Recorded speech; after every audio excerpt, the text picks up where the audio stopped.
The 93X Half-Ass Morning Show podcast is sponsored by Standard Heating and Air Conditioning. On behalf of myself and Standard Heating and Air Conditioning, we would like to wish you a very happy holidays. And don't forget, Standard Heating and Air Conditioning is open 24/7 for emergency services to make sure you stay warm this holiday season. Go to standardheating.com today. The 93X Half-Assed Morning Show. 93X. I tried speed dating. You know the concept, right? You meet a lot of people in a short amount of time. Here's what's interesting about speed dating. If one rejection a week isn't enough for you, give this a whirl. Because 30 an hour is a real rush. It's just this assembly line of rejection. And you are Gina? Gina. Hey, what's up? Nothing. You're a good-looking man. Thank you. Very pretty. Real soft, delicate features. They're real feminine. You know, maybe throw a little rouge on you. Tuck your sack back. You game? No. Ladies and gentlemen. It's not the weekend. It's just Wednesday morning. Showtime! Music has been taken out of this portion of the Half-Ass Morning Show podcast for licensing reasons. Beautiful. Our friend Rosalie, regular listener, shows up at a lot of our events, very kind. She texted in a picture of this on her phone, the thin line, Huey Lewis and the News, that she was starting her day with it. And I thought, we should start our day with this song, too, every day, the rest of our lives. God help us. She's listening to Huey and the boys, huh? She knows what she's doing. There's nothing better. There really is nothing better. Is she showing up to Toys for Tatas? Anybody here? Oh, I guess It's coming up on Friday. Sure hope so. Haven't heard a thing. But then again, I'm busy listening to the song. Yeah. I'm a huge sports fan. By that, I mean the 1983 album by Huey Lewis and the News.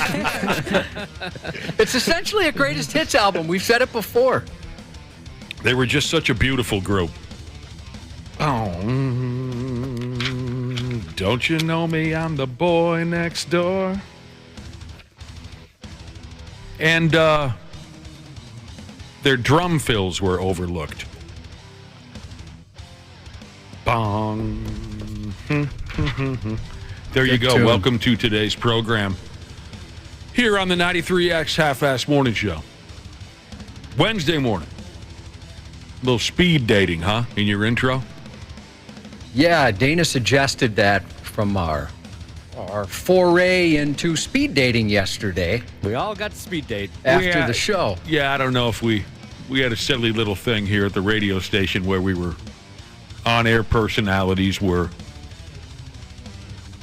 put through a speed dating type scenario with our sales department. So the sales department could get to know us better and possibly create lucrative partnerships. Is that I think that's the gist. Well, it's like nobody works here anymore. We never see anybody. So it was good to see some people we haven't seen in a long time. right? I met some people yesterday for the first time. I only met one dude, young guy, buff AF, cool guy. I hadn't met him before. He's like in digital sales of some sort. Yep. He was cool. But there was one particular coworker of ours. I had said to her, I said, and you are? And she legitimately thought I forgot who she was. Oh. Yeah, I mean, this is like somebody who's worked here for a decade. I'm like, are you kidding me? We've had tons of conversations. Oh, you're just making a joke. Of course I know who you are. There's a little bit of a thing we had to do yesterday. It was all right. I got a little uncomfortable because there were more on-air people than there were salespeople there. So it didn't seem like you guys were ever sitting by yourself, but I was a few times. So I'm like, I guess I kind of sat there and first realized I better look at my phone so I don't make it more awkward for other people just staring at me. Yeah, I looking got around lucky. like, boy, I wish it could be him. Like what I'd imagine speed dating is, it was just a gist where you sit down, it's 5 minutes, the big boss's alarm goes off, and then they move on, right? Go on to the next person. And so, I don't know, there's like 3-4 times I'm like, did I get skipped over? I felt like I was really speed dating. Who am I supposed to be talking to? You're sitting right in front of me, Josh, and there were a couple times where I'm like, should I just invite him into this conversation? I feel Nick bad did for him. once. Yeah. Nick was kind enough to do that. It was an okay deal. There was It was way better than I thought it was going to be. That was fun. just a little inside office nonsense for you. There was one member of the sales department who I met for the very first time And I asked her, well, how long have you been here? And she said 6 years. I thought, my God. Here's a good question from Wolfpack Softball Jesus. Did any members of the 93X sales department thank us for their lake home? No, they did not. Yeah, at least not me. But Josh and I used to torture the sales department by constantly saying, "You're welcome," to them whenever we'd overhear them talking about their car or their fishing cabin. We would always interrupt and say, oh, the new car you got? Yeah, you're welcome. Yeah, their country club membership. You're welcome. How many feet their boat was. You're welcome. At any rate, speed dating. It was a cute, little parody of speed dating, this thing we had at the office here at the radio station yesterday. That was fun. I had a lot of fun. It was all right. Did any of you ever try speed dating when it was popular for about 20 minutes? I've never done any of those types of things. I'm like too young speed for dating, that. online, online and apps weren't. Well, I suppose when I met my wife, they were kind of a thing.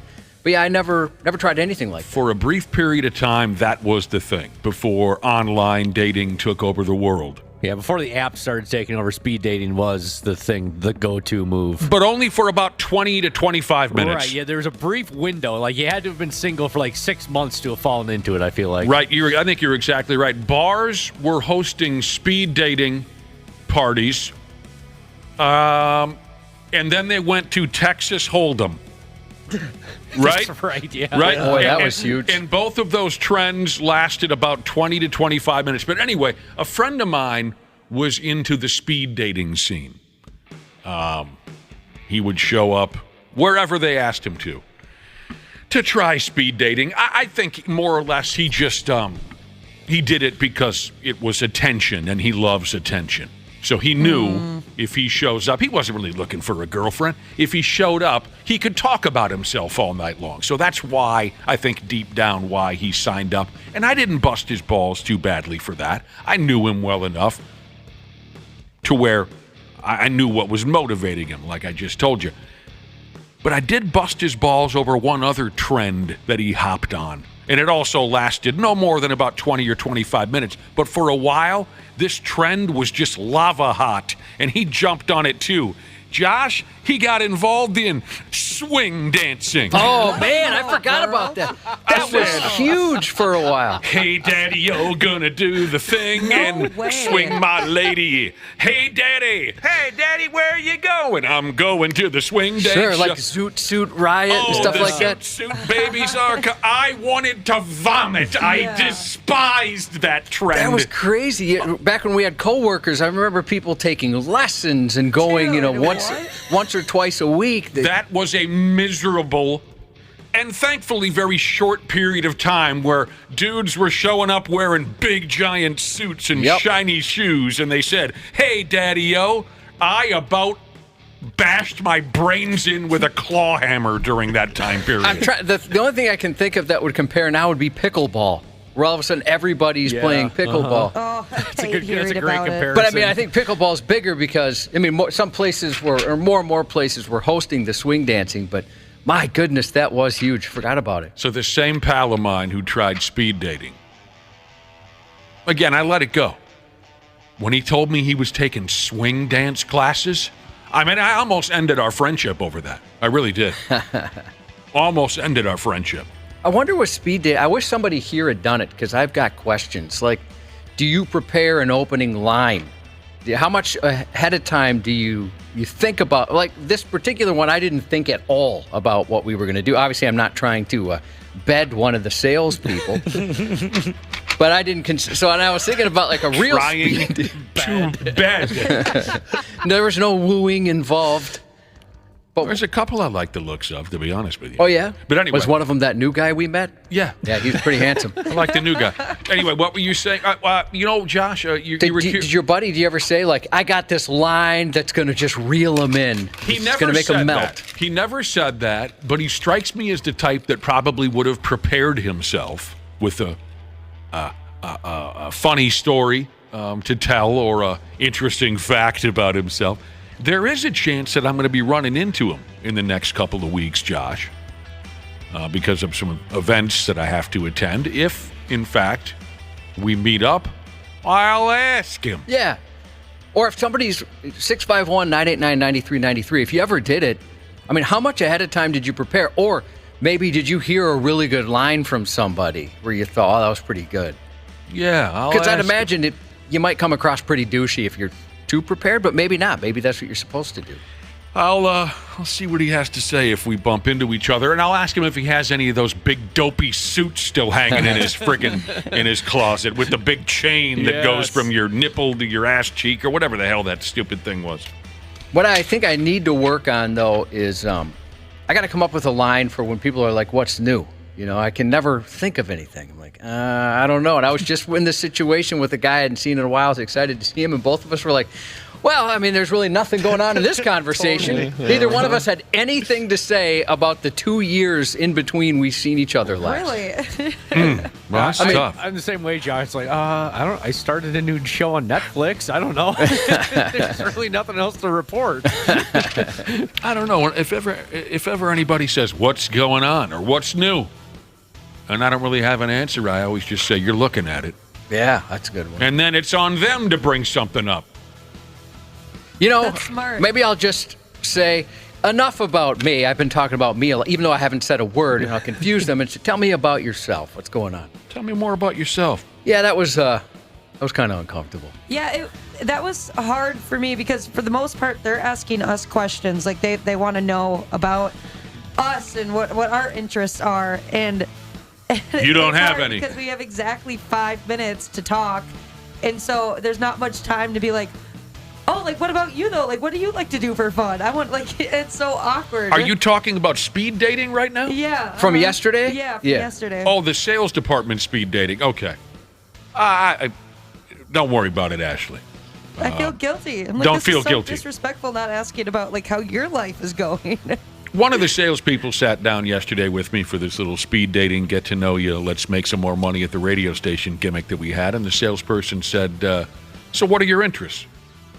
And I waited about 5 seconds and I said, you don't really care about me. This is You're just here because you have to. You're just I know it. here so you don't get fined, suspended. I did call dibs on one of the salespeople, and I swiped him underneath Ashley. You knew where I was going. Oh, I saw you headed for him, and I thought, no. I'm going there first. The first one you were with, Josh? Yeah, I called dibs. Yep, smart. That's what I was most looking forward to as Ashley well. and I know the rules. If you call dibs, you got to honor it. Yep. So aside from our little,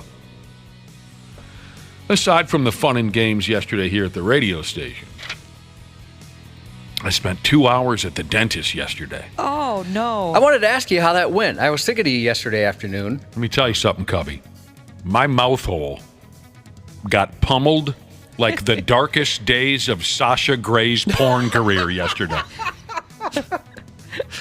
Did it really take 2 hours? My mouth got hammered like the darkest days of...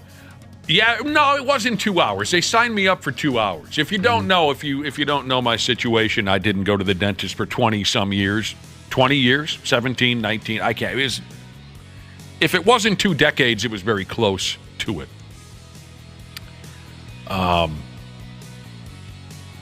And man, I've been getting more and more scared by horror stories from old timers about take care of your teeth, do something, don't let it go too long. So I've finally started to go back and see these people. And yesterday was one of 2 big days for me in the next 2 weeks. I had yesterday, and then next week, they're going to hammer me orally for another hour and a half or so.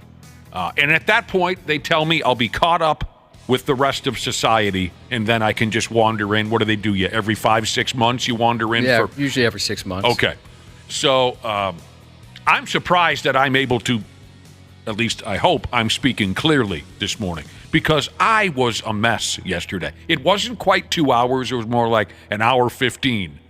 But well, that's a long time in that situation, though. For Pete's sake, I think they had 6 different sets of hands in my mouth at one time, and drills and knives, and it was just a friggin' scene. Did it hurt at all? No, they shot me so full of You're dope. numbed up enough? Yeah, they had me full of that Novocaine. You should have seen me later eating a bowl of soup. It was pouring down my face like a little baby in a high chair. It was just an awful, disgusting scene. I remember last time I had Novocaine, it was a really long time ago, and the dentist is like, all right, don't eat for a couple hours until this wears off, And he's like, you could hurt yourself. I'm like, I've been eating for a long time. I think I know what I'm doing. Yeah. And so I went home and I basically chewed my lip off. I looked down and I was bleeding. It was terrible. I felt so stupid. No. Like, I've had the same mouth my entire life. Why can't I figure this out? Yeah, I ate more lip than I think sandwich. They just bombed me yesterday. Or like Nick's case, like you're trying to eat the soup and you just can't find your mouth. It was gross. But I'm getting there. I'm friggin' getting there. They shame you about flossing or not coming in or anything like that? No, you know what? Here's what I like about this crowd. They haven't busted my chops about anything. They haven't shamed me about anything. Even when I first walked in and said, I have no idea what to expect. I haven't been to one of these places in 19 years. They said, sit down. They didn't say, oh, you filthy bat. They just said, sit down. We'll knock you around the office for an hour and we'll get you out of here. So, do you think they? I like these people. Huh? Do you think they talked about you afterwards? Don't care. So there you go. He had a whole chicken leg in his mouth. I did try to, you try to polish things up before you walk in. I took the wad of skull out of my mouth before I walked into the joint. That's nice of you. I checked myself out in the rearview mirror to make sure I didn't have any shards in there. Did you even floss and maybe a little mouthwash, that kind of thing? I've never flossed in my life. Yeah, I don't do it very often. But they do kind of talk to me about it. I'm hooked on mouthwash. Yeah, I know you use a lot of mouthwash. Even when I wasn't active at the dentist's office for that 17, 18, 19 years, whatever, where I didn't see a dentist, I love mouthwash. I wash my mouth smooth out with the stuff after I brush, if I brush. Oh, you do it after, huh? I lead with it. You do? Yeah. And I mean, I'll just be passing by my bathroom, and I'll think, oh, I could probably stand to run some wash through my yapper. You know what I'm saying? Like I hit it. I hit a bottle of mouthwash at least 5-6 times a day. It's just my thing. Oh, that much, huh? Oh yeah. But now somebody told me. Now this is what they said. Josh, are you listening? I'm listening. They said don't use mouthwash because it's bad for your blood pressure. Really? Say that again. I wasn't listening. Are you serious? I've never heard that in my life. What somebody told me. I didn't ask any questions. I just said my blood pressure. What does mouthwash have to do with my? And they said don't do it. I have seen you just sitting outside this building drinking mouthwash out of a paper bag. Maybe that's what they mean. I'm telling you. I'm going to look that up. Yeah, go ahead. Mouthwash, blood.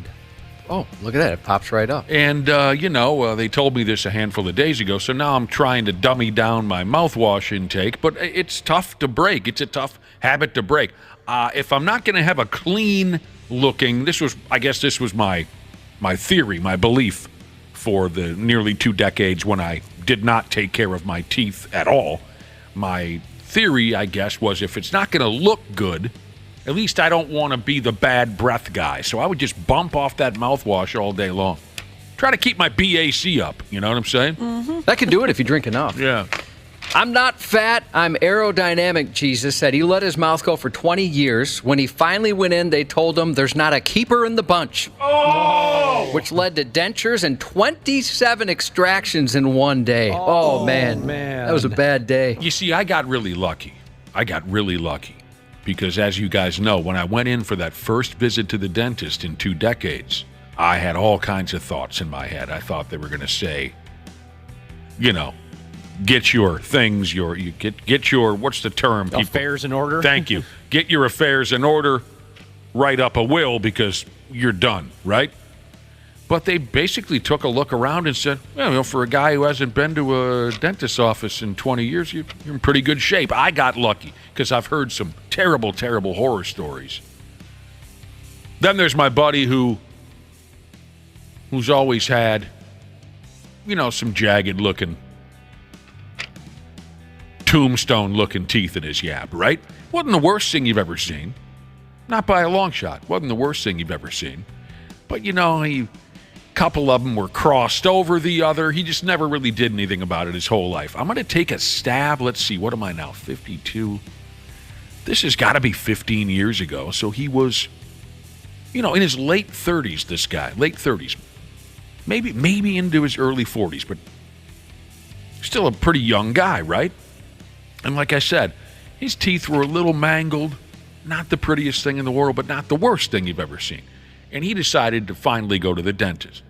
And the dentist said, yeah, it's kind of a horror show in there, the dentist said, but I can do this for you and that for you, and it ain't that big of a deal. I can get everything corrected. And the guy said, okay, go ahead. And the dentist said, well, before I do it, just so you know, it'll be this amount of dollars. And my buddy said, that amount of dollars? Oh, you just pull them. And the dentist said, you mean pull this one that's crossed over that one and pull this one that's kind of a turd color and pull that one? And my buddy said, no, pull all of them. And the dentist said, you're only 40 years old. And the guy said, well, how much does it cost to pull all of them? And the dentist said, well, it's significantly cheaper than the procedure I had in mind, but trust me, sir, you don't want to. And he said, pull them. Oh, my God. Jeez. And so the dentist said, okay. And even though none of them had to come out, not a one of them, the dentist did what he was told, knocked every one of them out of there, and now he wanders around town with a full set of dentures, and he has for 15 years for no other reason than he wanted to save $200 or whatever it was. How do they look? But can you tell? Oh, yeah. Oh, you can? Oh, yeah. Does he regret it? No. Oh. No. He's an odd dude. My grandma had dentures. When she took them out, it was hilarious, by the way, especially when she got upset and tried to yell at someone. But you couldn't tell. Not at all. They were great. I guess when I said you could tell about my pal, I didn't mean to make it sound bad, like it's ridiculous, but you can tell, It's just, if you have to go that route, I totally understand, but this guy had a choice. He did. And trust me, it's not like the sumbitch is broke. Not like he's broke, but he just said, I don't want to bother with it. It was just so bizarre. And he does the bit, you'll be drinking beer with him, and he'll spit his dentures across the friggin' room. And he'll do the old lady bit, where the gums curl up. Yeah. And he's like, oh, here's Sonny. That's the best. It's just, what have you done to yourself? Nordy Jesus said his best friend is a dental hygienist, and she tells everyone who avoids the dentist, if you stay away from sugar and pop, you're more or less good, even if you barely brush. Okay. Even if you barely brush. Well, I guess. Well, okay. Well, then that's good to know. Maybe that's how I got so lucky because, I did wipe soda out of my routine many, many, many years ago. Not that I didn't take in some sugar. I love cookies and cupcakes and all that, but maybe that's what helped me from total destruction. And I still, like I said, I got one more round next week, and maybe that'll be the end of me. But so far, so good, especially when you consider my past. But man, they had all the high-powered hydraulic instruments bombing my little sensitive hole. That is overwhelming sometimes. Like you said, when you got that many people in there, and they're just, it's like a ballet. They're so good at it, handing stuff over here to this person, this person, this person. Everybody knows their time, or a pit crew. They're great. Those are great comparisons. And the first thing I said to those bastards when they said, okay, we're done yesterday, the first thing I said was, you folks do good work. That's the first thing that came to mind, even though I could barely talk, because you're right. Isn't it impressive? Pass me this, that, give me that, up, up, up, up, up. But some of those tools were just, Did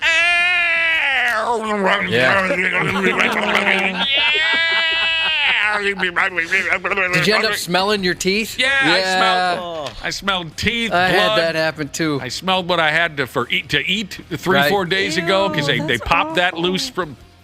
There was a chunk of, there was a little bit of ham in there. All right. They found some Lunchable from a kind they don't even make anymore. They haven't made it since 1987. Yeah, They discontinued that one. It was the Braunschweigert Lunchable. Oh, that was so good. There was some of that in the back of my esophageal region. Boy, we used to eat a lot of Braunschweigert as kids. Must have been cheap, huh? I loved that stuff. Yeah, I hear you. All right. Well, lucky for you, our dental insurance is terrible.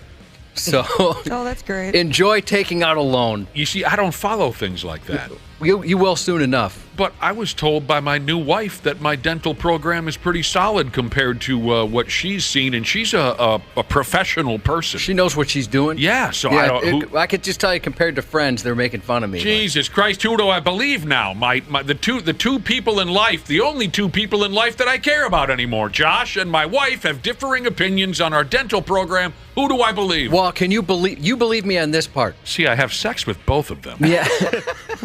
Go with the wife on any topic like that. Just go with. Trust me. You saying to avoid trouble? Yeah, you don't need the headache. Come with me, or there will be trouble. What movie?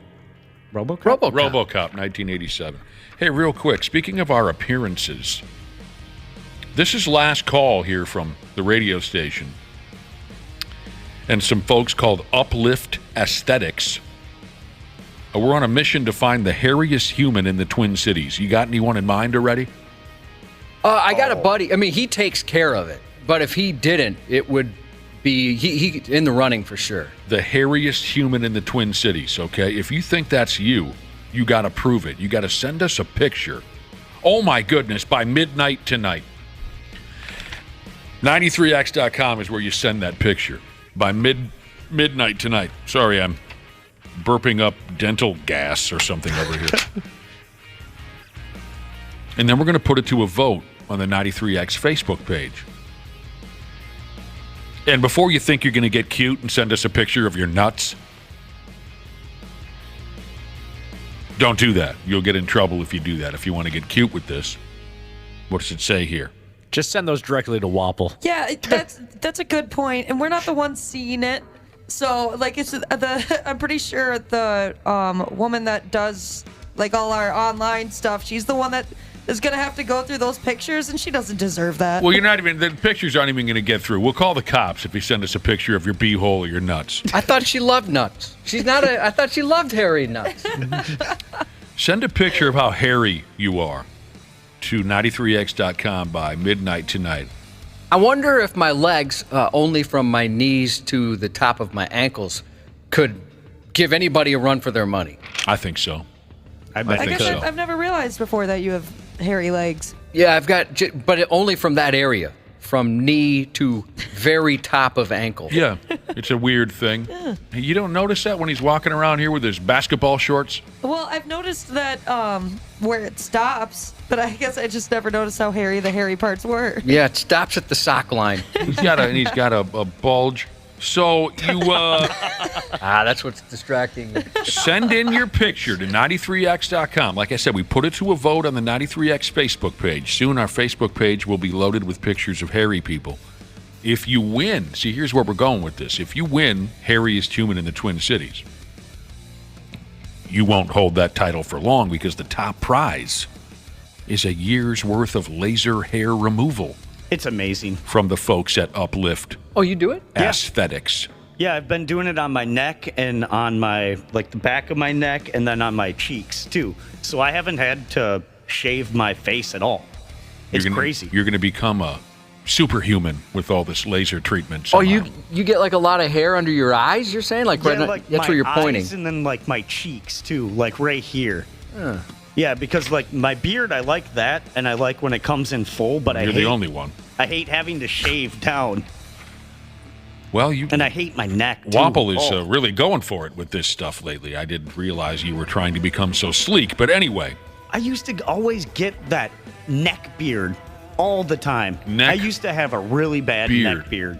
Yeah. Did you? Mm-hmm. I mean, you're talking about, like, lower than the average fella? Yeah. Oh, okay. I guess I've never noticed it. How long have you been doing this? 7 months. 8 Dang, months. it's been that long? Yeah. Wow. Yeah, and I haven't had to shave at all. Only just trim my beard. Nice. You're so bougie. The top prize is a year's worth of laser hair removal from Uplift Aesthetics. That's where you go? In Oakdale.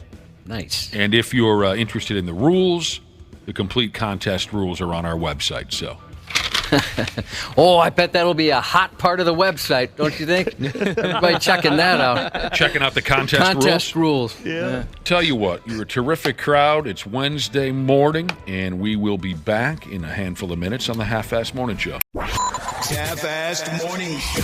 They're loud, they lose control, they do their little circus act, they're a nuisance. 93X. Grace here, customer service rep at Standard Heating. I'm proud to work for a company that understands and takes care of our fellow Minnesotans. Our weather here can be a little unpredictable and even extreme. That's why we've been here for 93 years and counting, to keep our community safe and comfortable. On behalf of myself and Standard Heating and Air Conditioning, we would like to wish you a very happy holidays. And don't forget, Standard Heating and Air Conditioning is open 24/7 for emergency services to make sure you stay warm this holiday season. Go to standardheating.com today. We're all juggling life, a career, and trying to build a little bit of wealth. The Brown Ambition podcast with host Mandy and Tiffany the Budgetnista can help. Ultimately, I'm not expecting that you know how to do everything, but I am expecting that you are willing to learn. You can't be in the passenger seat when it comes to your career. No. You can't expect your manager to teach you every single thing. If you're falling behind in a skill, like finding a way to get caught up without just telling your boss, like, I don't get it. Brown Ambition. Wherever you listen. Stupid news on the Half-Assed Morning Show. Yeah, we're about ready to launch ourselves into the stupid news, but first we have someone to thank, Josh. Yeah, thank you to Potato Chip Jesus. He works for Old Dutch, and he wanted to drop off some toys. Toys for Tatas coming up this Friday, 6 a.m. Begin. Doors open at 6. Rick's Cabaret, downtown Minneapolis. They're serving booze at 8 a.m. They got that free buffet, free cover if you bring an unwrapped toy. So he did that. But he and the people at Old Dutch hooked us up with, I think, every chip variety and maybe every bag of chips they've made this week. Oh, there's variety? Okay. Yeah, there's a little bit of everything out there. I told Josh after I got to meet him, and I told Josh when I delivered the goods from him, I said, we have enough potato chips to last us the rest of our lives. I think we do. That is awesome. Yeah, Oh, thank thanks, you man. to Potato Chip Jesus and Old Dutch. Very kind to drop off the toys. I know the Toys for Tots will appreciate that, and we appreciate that throwing us in there as well with all those chips. Absolutely. We The will- guy, he can't even make it to the event, but yet he dropped off some toys. That's Yeah. a beautiful thing. Yeah, it's awesome. And so many people do that. It's so appreciated. And he said he couldn't make it to the event, and I was like, "Oh, that's too bad." He goes, "Yeah, no, I'm going to Mexico." I'm like, "Oh, okay. I don't feel bad. You can't make it anymore. That's pretty sweet." Try out the donkey show. I hear that's Oh. amazing. Yeah, thanks, bruh. Yeah, really appreciate it. I like to sit around and eat chips. I'll tell you that right now. Here we go with the stupid news. A simple agreement between two grown folks went sideways a few days ago in Pennsylvania. This didn't play out the way it should have. It seemed easy enough to me. A 66-year-old dude got a hold of a prostitute. He offered to pay her $300 to take a whiz on him while he was laid out in a bathtub. Water sports. And she agreed. She showed up for the $300 golden shower. She performed the act as requested, and she got her $300. That seems like a lot, doesn't it? I mean, from what I've heard that other services cost, or maybe with inflation, things are different. I don't know. But I've always gotten my urine for free. Yeah, that's so I don't know. They've got to get rid of it anyways. Right. Unfortunately, because so many of us are violent morons these days, this deal ended on a sour note and also a visit from the cops. The story says police in a place called York, Pennsylvania, got a phone call at 5:25 in the godforsaken AM from a woman who reported someone had shot at her vehicle while she was in a hotel parking lot. The woman went by the name of Brittany. She told cops she had been at this hotel to meet a man who paid her $300 to go potty on him. She told the cops after the squeege she was on her phone in her car, and here comes the pee-soaked player who had just paid her $300. Here he comes. He approaches her car. He's banging on her window, and he's yelling at her. She noticed the guy was holding a handgun, so she threw her into gear to drive out of there. Dude shot at her car. Oh, my gosh. But she got away.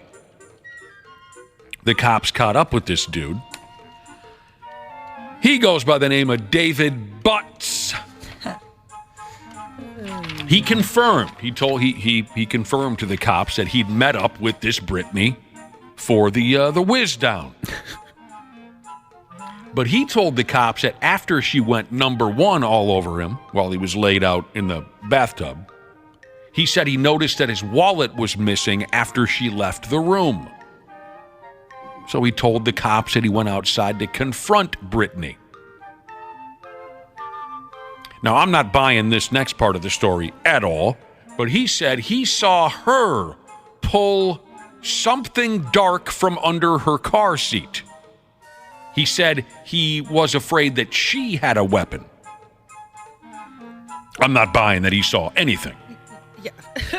But here's my favorite part of the story, which says a lot, seeing how we're discussing violence that took place after a man paid a stranger to urinate on him for $300. But this is my favorite part of the story. Mr. Butts, he told the cops that he didn't recall shooting his weapon. I love that part. I love it when people can't remember stuff that anyone would remember. What are you talking about? That's easy to forget. The cops say to him, okay, dude, but did you fire your weapon? Fire my weapon? I do not recall. I just fire it so often that it's hard to keep track. There was a bullet hole on the passenger's side of Brittany's car. Oh, and after all of this, dumbbell David Butts here found his wallet in the parking lot after he shot at Brittany. Nice work, stupid. There's a terrible story out of Georgia where a guy just got busted. He killed two people because they were sisters. He thought that they stole his wallet, right? He kills these poor girls. His mom calls him about a half hour later. Hey, I found your wallet behind our TV. Oh. This story about the urination, it got me into a bit of an uncomfortable conversation with my wife last night because I had asked her, I said, would you ever pay me $300 to urinate on you due to this story? And she's like, no. Is that something you're interested in? I'm like, no, I'm just asking. She's like, well, is that something you want to do? I'm like, no, not at all. Why would you ask something like that? I was just asking if you'd pay me $300. And then she thought maybe I would want to be on the other end of that, where she does that for me. Mm-hmm. So I was very uncomfortable. And after the shower, we got it all done, the golden and then the regular one. I asked her never to speak about this again. Say, Josh, if she's not game, I got $300 for you. But you're on. I think that she does suspect that I'm interested. Because I asked her about this. You know what, Cubby? I love that. There is times, Josh, I can't think of anything exactly right now, but there's times where, like, my boyfriend will bring something up like that, just a question, and I make him really uncomfortable and try to, like, oh, are you sure you're not really into that? Yeah, that's exactly what she did to me. That's fun. She's having fun. You know what, Josh? The thought that she, asked further questions. Is that something you're into? Is that something you want me to do to you? The fact that she even was willing to have that conversation with you, that's hot stuff. Well, yeah, I don't know if she was saying it as well, we could explore that. Maybe our anniversary's coming up. Maybe on our anniversary, we could do something like this. Or if she was just concerned, like, what the heck's going on, man? Yeah, was there a judgmental tone involved? You would know better than anybody, Josh. I couldn't tell. Okay, it happens. But, most people would say, Jesus Christ, what are you even doing asking me about that? The fact that she said, is that something you want me to do for you? That's hot. Yeah, she loves you, man. It was very calm. her response. Not even, like you said, disgusted or what the hell or anything like that. You got a keeper. You got yourself a keeper.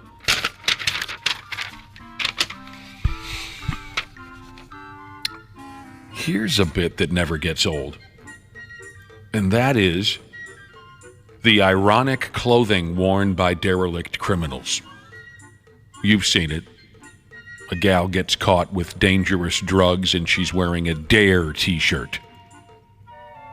Another dude, tunes up his kids and he's wearing a Father of the Year hoodie or something like that. You following where I'm going with this? Yep. That's fun. Hopefully you dig this one too. Complete bag of puke individual was breaking into cars down there in Florida. And when he was arrested, he was wearing a t-shirt that said, "I just got out of prison" on the front. That's pretty good. And he had gotten out of prison relatively recently. He was just cut loose from the cooler last March. I wonder if that was a gift. That's my guess, right? Yeah. Like a friend or family member gave him that. Is there a gift shop at the prison? Oh, maybe some of them. Use the rest of your commensaries. I was actually wondering if the prison might have something like that. That'd be hilarious if there was a gift shop at the prison where you could get a t-shirt that said, "I just got out of prison," and a hat that said, "On the straight and narrow," or whatever the hell, Aren't there like a commissary or whatever they're called, like at prisons? Where you think so. You can buy stuff? Yeah, that's what I thought. Yep. Ashley, your family would know. And you're saying yes. Yeah, there is. Yeah, you can buy a lot of things. You can even get like a TV through the commissary and stuff. You can? Yeah. Really? Yep. I mean, at some prisons, of course. Oh, interesting.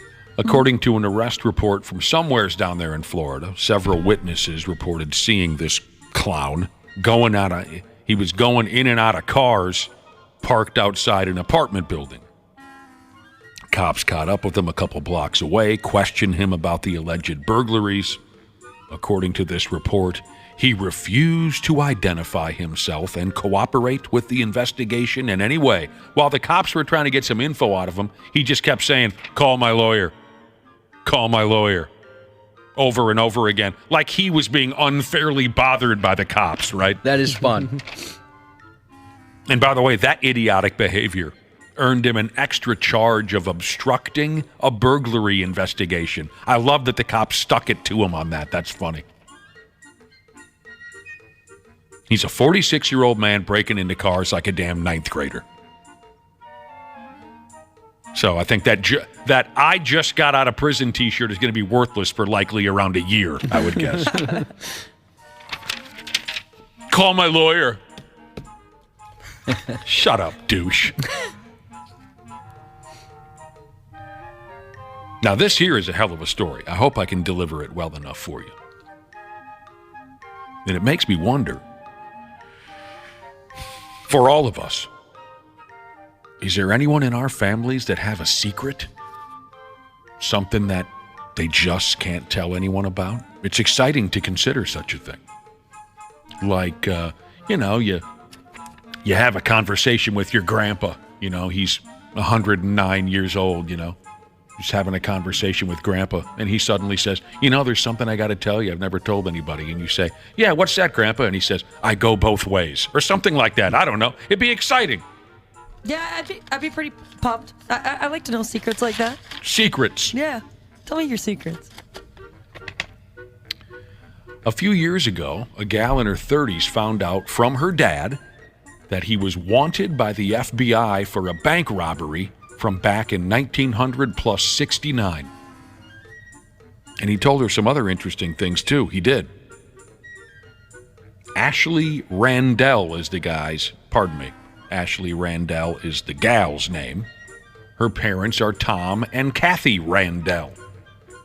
They were sitting around watching some television a few years ago, and Tom, the old man, he was unfortunately on his way out at the time. He had cancer. So I guess that's what inspired him to tell her the truth about his life. He told his daughter, "When I moved here," wherever that here was, I forgot what, Boston maybe? Yeah. Boston. Boston. He told his daughter, "When I moved here, I had to change my name, and the authorities are probably still looking for me." As you might imagine, she was a little rattled by that. Well, what do you mean? And he kept going. He said his real name is Ted Conrad. And so naturally she says, so if Randell isn't your real last name, then my real last name isn't Rand? And he's like, yeah, this is a made-up name that I've been going with my whole life, and I had to use the same made-up last name for you and this and that. She thought maybe the old man was going nuts, so she Googled Ted Conrad, and she found the whole story. The story is that in 1969, a 20-year-old college dropout by the name of Ted Conrad was working in a bank in Cleveland, Ohio. One day, he stole $219,000 out that bank vault. And they say here that's the equivalent of $1.8 million today. He caught a flight to Washington, D.C. The FBI was on his ass. He became a wanted man. He was all over the newspapers. And he was telling the truth. And I believe that she's taken this news and turned it into take a wild guess, a podcast. It's called Smokescreen, My Fugitive Dad. Maybe you want to look that up if you're into those podcasts. Just came out on Monday. It just came out. Yep. So he stole the money. The FBI's looking all over for him. He slips through the cracks. He goes to Boston. He adopts the last name Randell. Remember, his real name is Tom Conrad. Yep. He finagled a Social Security card, a driver's license. He lands a job. When everyone was asking him about where'd you get all this money, he says his parents and his twin brother got killed in a car crash. It was an insurance settlement. Eventually, he gets married and has a daughter, the gal I was just telling you about, with the podcast. Ashley is her name. Pardon me? They're trouble. Those Ashleys. Oh, yeah. By all accounts, the bank burglary is the one and only crime this guy pulled off. She described him as an ideal family man. And Tom Randell, otherwise known as Ted Conrad, he checked out in May of 20, add 21. How about all that? I had great parents, and I had a dad who I thought was the typical suburban dad who drives you to school and comes to every soccer game and every play. And really, he's a wanted fugitive. Like, my dad is a fugitive. No, I don't like this. As soon as he dies, she's like, hey, everybody. What do you mean? I don't know. Keep the secret. Wouldn't you? I would assume my dad was messing with me. Or on his way out, his brain just stopped working. I couldn't imagine. If you grow up thinking like she did, he was just kind of your normal dad. Wouldn't expect something like that. Mm-hmm. Yeah, especially because before people pass away, they kind of, sometimes they get like a little goofy in the brain there. So yeah, I would assume like, okay, you're just pulling my leg. Nice try though. And she had Google at the ready to look it up and confirm everything the guy was saying. Imagine 50 years ago before Google, dad's on his deathbed saying, I'm telling you, I was a serial killer. And his kids are saying, you're nuts. You're on your way out. We're not buying it. I was a friggin' serial killer. No, you're not, Dad. Just go to sleep. She was able to look it up and confirm everything. That's crazy. So there you go. Boy, you want to talk about stupid. This is the stupid news. This past Saturday in a place called Livingston County, Michigan, a 62-year-old woman attempted to shoplift from a Walmart during a Shop with a Cop event. Seems like this happens every year, doesn't it? Yes. It actually almost does, Josh. Being caught shoplifting during a Shop with a Cop event is damn near an annual tradition. There have been similar incidents in 2022, 2019, 2016, 2015, and 20 by damn 11, all happening at Walmarts. In this particular case, F me running. There were 75 damn cops from different agencies at this event. The place is just crawling with law enforcement, right? And you know the bit. The cops show up and they give kids an opportunity to hang out with them and shop for themselves, shop for their family. It's a nice, cute little bit. It's a great event. And then here comes this one scumbag lady. She tried walking out the joint, with what they say here was $700 worth of this and that. One of the 75 cops at the event saw this, followed her out to her car, and got her. She was arrested on scene. He says, criminy, of all the days you want to... Well, I mean, you think, okay, every single cop in town is at this location. Why not go to another location? Yeah, uh-huh. Didn't we all have that conversation when we were in high school, right? You'd be sitting around with your buddies. Cherries start flipping. That's how we said it in high school when the cop sirens and the red lights, we'd always say, oh, dude, cherries are flipping. Yeah. Okay? You would see all the cops in town racing to one side of town, and didn't you and your buddies say, now's the time to race some hell? Right? Yeah, right, because they're all over that way. They're all busy. They're all going that way, so let's go the other way and do some damage. Right. Yeah, I don't know if the thought process is, well, they'll never suspect I'd be dumb enough to shoplift with 75 cops around. That could be. Still seems a lot safer to go to a place where they're not. Yeah. Low-life dildo bag criminals, they don't care if it's the holiday season. They don't change their ways. A family in California had their Christmas tree stolen right off the top of their car. I had a friend steal a Christmas tree once, not from a family, but from a tree lot.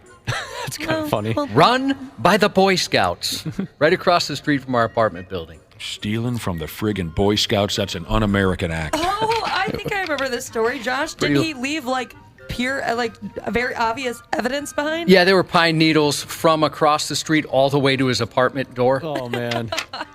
We did a charity Christmas tree lot at a former place I worked at, and we had trees stolen from that lot a couple times. You had trees stolen from the lot? Yeah, we'd come back. Like, how many trees are you talking about? Just, one or two? Or? Yeah, one or two usually. But yeah, we'd come back the next morning and we'd be like, whoa, well, there's less trees than there were when we left last night. Oh, that's a bummer. Don't do that. You just bought a tree, Ashley. What do they go for nowadays? Yeah, I did. It was a 7-foot Fraser fir. I think that's the correct term. And it was about $150. $150. Absolutely insane. But my parents got like the same exact tree at a different location for about half the price. So maybe shop around. There's video of this poor bastard. A fella named Jesus.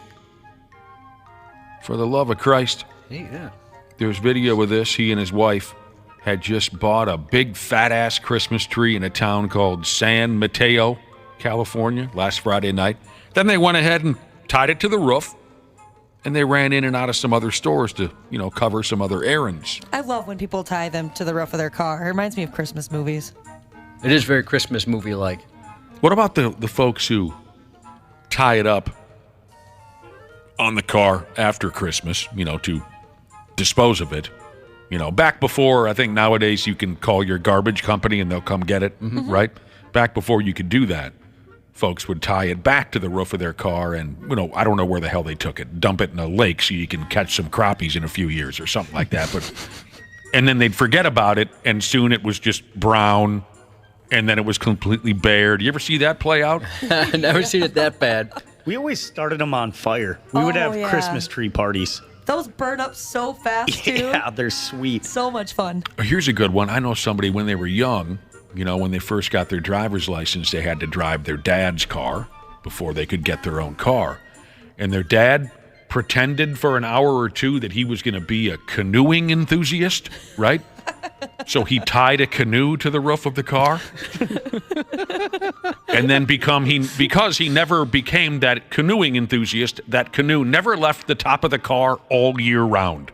So his daughter, trying to be cool in high school, had to drive around town with this freaking canoe on top of the car in the winter, in the fall. And she'd tell her dad, will you take this stupid canoe off the top of... Well, no, because next week...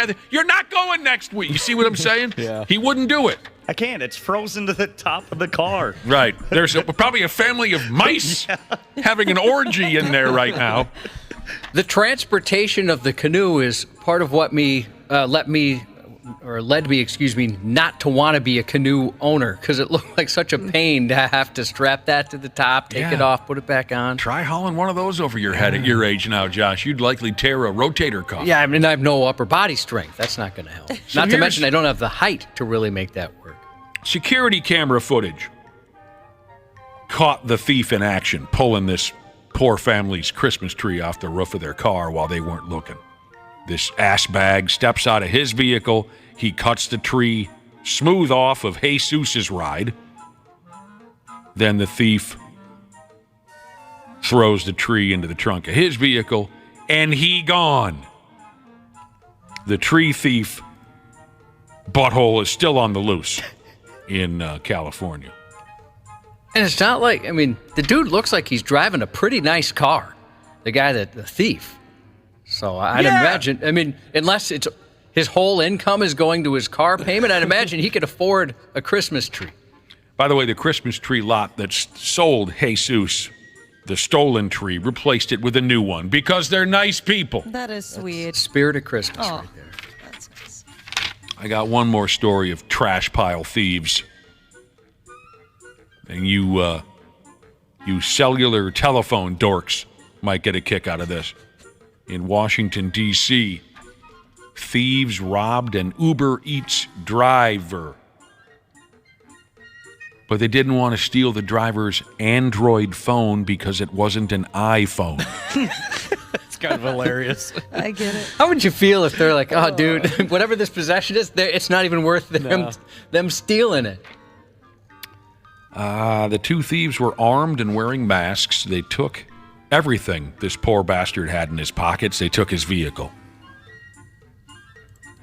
And the bitches were about to take this dude's cell phone, but then they gave it back. One of the bitches apparently said, oh, is that an Android? Yeah, we don't want this. We thought it was an iPhone.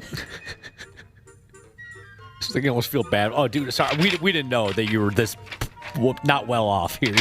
You can have this back. They took everything from the guy. He's an Uber Eats driver. Now he doesn't have a car. He can't make a living. That's real nice, right? Yeah, I mean, shoot.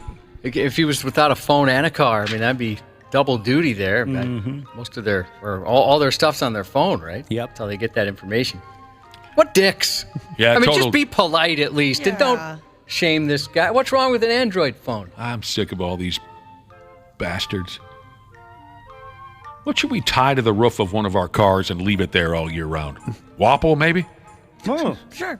yeah. What should we tie to the roof of our cars What about and that leave it there? crusty sloth Ashley has at her house? Yeah, let's put that on. Did you ever get rid of that thing? Yeah, the one what's that the update on that? your non-neutered dog has been making love to and finishing with?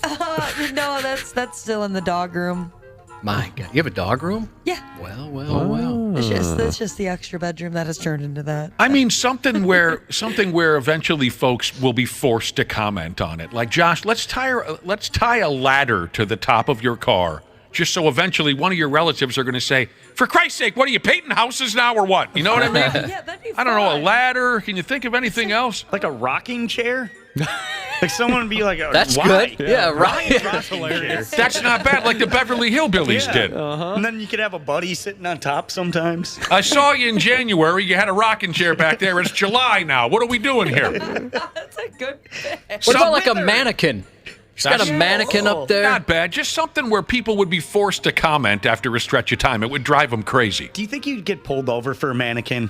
Yeah, Maybe. Yeah, they might think that's a person up there. Why do you got a dead body on your car, dude?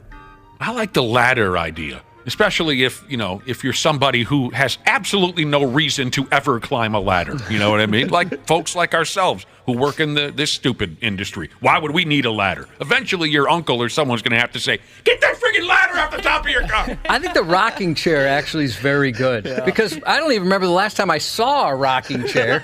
And if I saw one driving down the road, that's even more odd. Yeah, You'd be like, "What's that? wonder. A rocking chair?" We could work on this. We could work on it. Sports on the 93X Half-Assed Morning Show. That All-Star game didn't count. It was like somebody got hurt and then they picked me. Like I was the fallback guy. So that was all bad. Like people, I don't even like when people call me an All-Star because I really didn't make it. Anthony Edwards, it sounds like he's using that for motivation. Josh?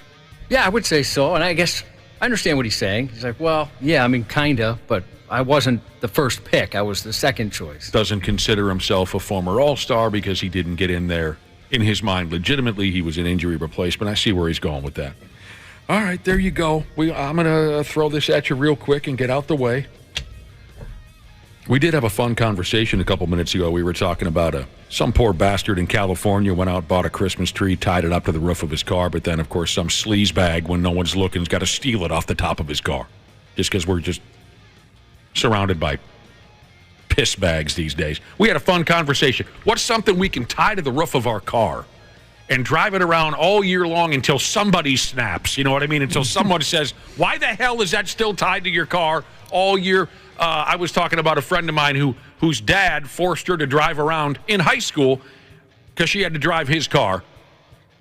She drove around all year long with a canoe tied to the roof of her car. Her dad made her look like the most uncool dork at the whole school because he would not remove this. And the guy never went canoeing. So I thought a ladder would be fun. Someone's finally going to say, why is that Wapple recommended a damn rocking chair.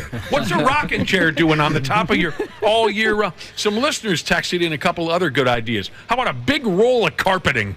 Yeah, you see that every once in a while. And on a car that's way too small for it. All year long. But you got to keep it up there until somebody loses their mind. Your friend, your family member. Yeah, if you got like a Fiat or a Ford Fiesta, put it on that thing. Where it's testing the shocks. It's maxing out the shocks. Another good idea from a listener, a baby car seat. Tie that to the roof of the car, drive around all year. Oh, that's going to get the cops. Until somebody has to say something to you, even a stranger. That'd be quick. What about a mattress, too? Yeah. You know, it's barely tied down in the front, so it's kind of flapping up a little bit. Oh, yeah. You just see like the stank from the mattress from a block away. You're like, oh, that's been through the ringer. There's a big yellow stain. Yeah, just ginormous. All right, real quick. The Pigs keep winning hockey games. They keep winning hockey games. They beat the Calgary Flames last night up in Alberta by a final of 5-2. This is just weird. Yeah, it's crazy, isn't it? This is really strange. We'll get into that. We'll get into the hockey game in about a half hour when Randy Shaver and Brad Ryder stop by. We'll talk about the Timberwolves. They're playing at home tonight. Golden Gopher basketball is playing at home tonight. I'm going to be watching so much basketball tonight, I should invite Dick Vitale over for beers, for Christ's sake. Back-to-back. The Wolves start at 6:30. The Golden Gophers start at 8. I'll be watching basketball for a smooth 5.5, 6 hours tonight. Half hour, that's when we'll have the boys in. Till then, Josh's news report is next. Half-assed morning show. They're loud, they lose control, they do their little circus act, they're a nuisance. 93X. Grace here, customer service rep at Standard Heating. I'm proud to work for a company that understands and takes care of our fellow Minnesotans. Our weather here can be a little unpredictable and even extreme. That's why we've been here for 93 years and counting, to keep our community safe and comfortable. On behalf of myself and Standard Heating and Air Conditioning, we would like to wish you a very happy holidays. And don't forget, Standard Heating and Air Conditioning is open 24/7 for emergency services to make sure you stay warm this holiday season. Go to standardheating.com today.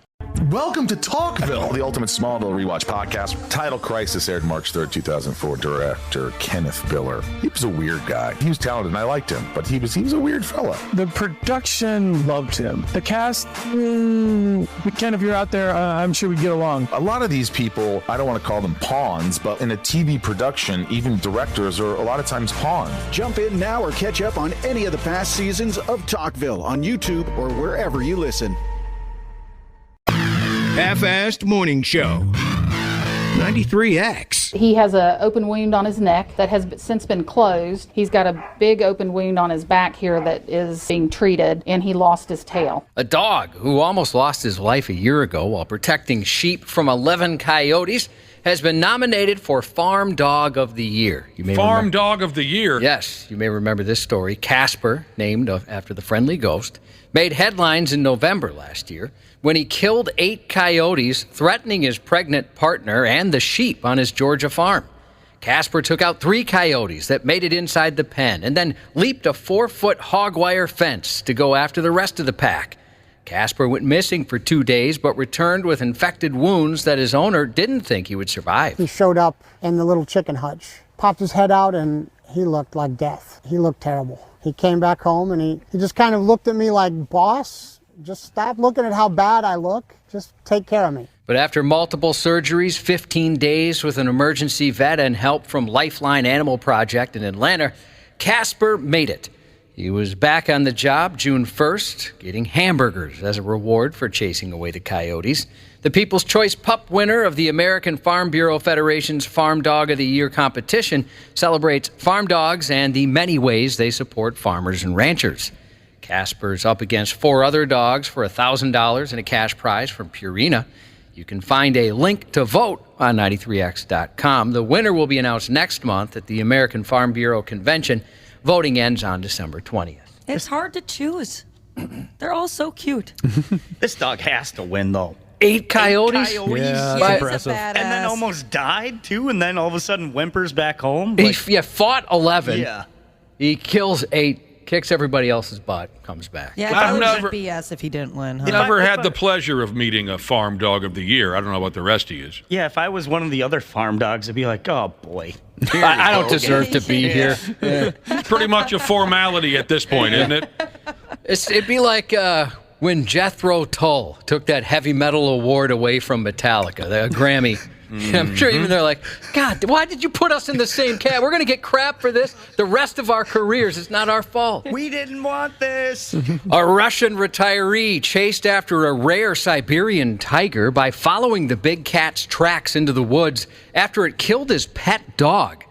And when he finally caught him, he was mauled to death. Oh, no. The deadly animal attack was reported Monday after the tiger attacked a dog owned by the 76-year-old villager, identified by acquaintances only as Uncle Vitaya.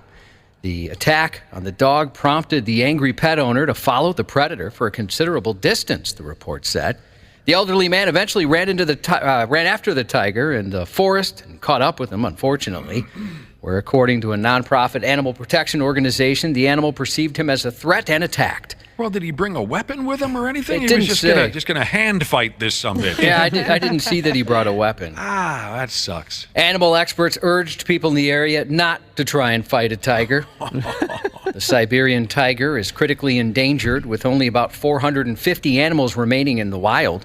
According to the Denver Zoo, the Siberian tiger is the largest living cat in the world, with males weighing between 400 and 700 pounds and measuring up to 12 feet in length. I mean, I can certainly understand the rage. This tiger just killed your little dog. You want to get some friggin' revenge, but Yeah, I think absolutely. I'd bring a friggin' elephant gun with me. I wouldn't just walk out there rolling up my sleeve saying, "Come on, you son of a bitch!" You're gonna box it. At least bring Casper the farm dog out there. He's got a winning record. Yeah. A home surveillance camera spotted a wild cat roaming through a Minneapolis neighborhood Monday, and officials believe it could be a cougar. Cougar.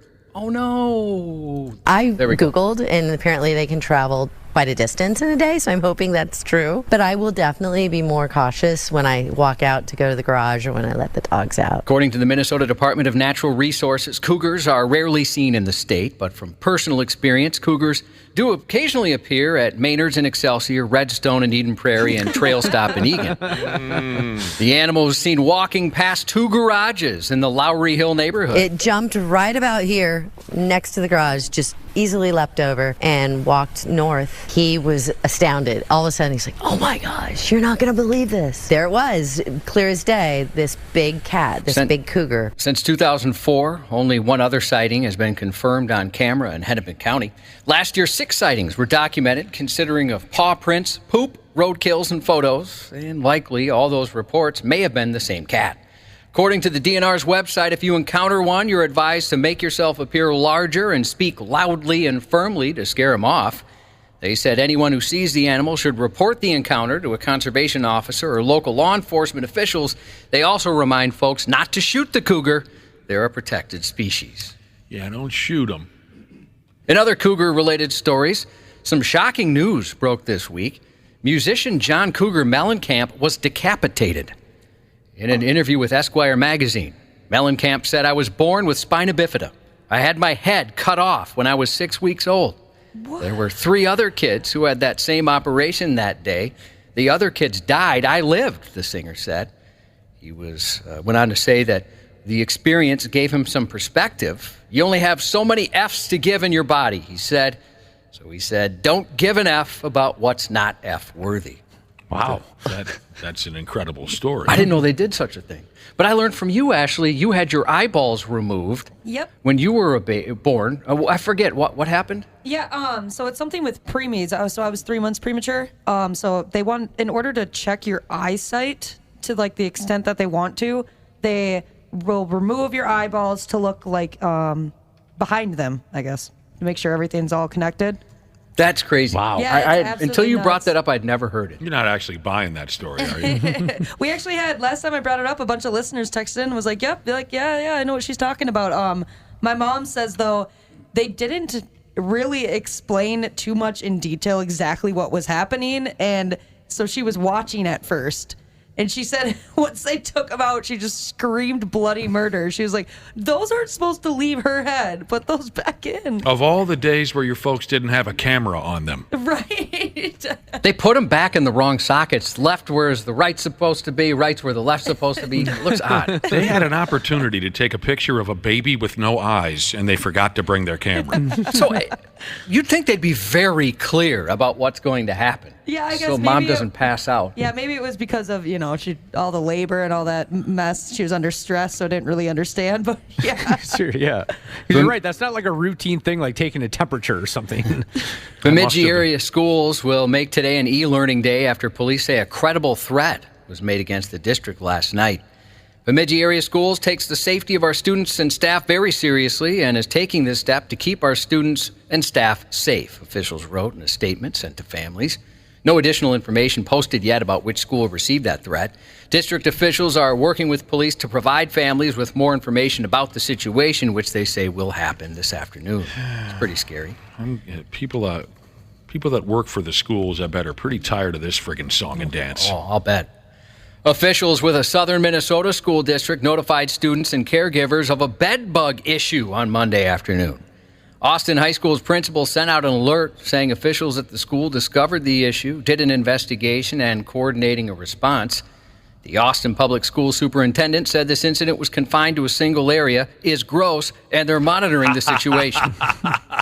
According to the Department of Health, bed bugs don't spread disease. They're not considered dangerous, although some people can have an allergic reaction. They are a bit of a danger to babies with no eyes. I like how they included into the story that this is gross. Oh, I added that. Oh, you did? Yeah, I added that. My wife and youngest, they both had an allergic reaction to some bed bugs that they picked up in Sioux Falls, South Dakota. Oh, that would be a nightmare. That's hilarious. Bed bug capital of the world. Yeah. Nothing happened to me. I'm immune. Superhuman. That's your superpower. A St. Petersburg woman was arrested for making a fake 911 call this week. And for the same reason some people do everything these days, she said she did it for the attention.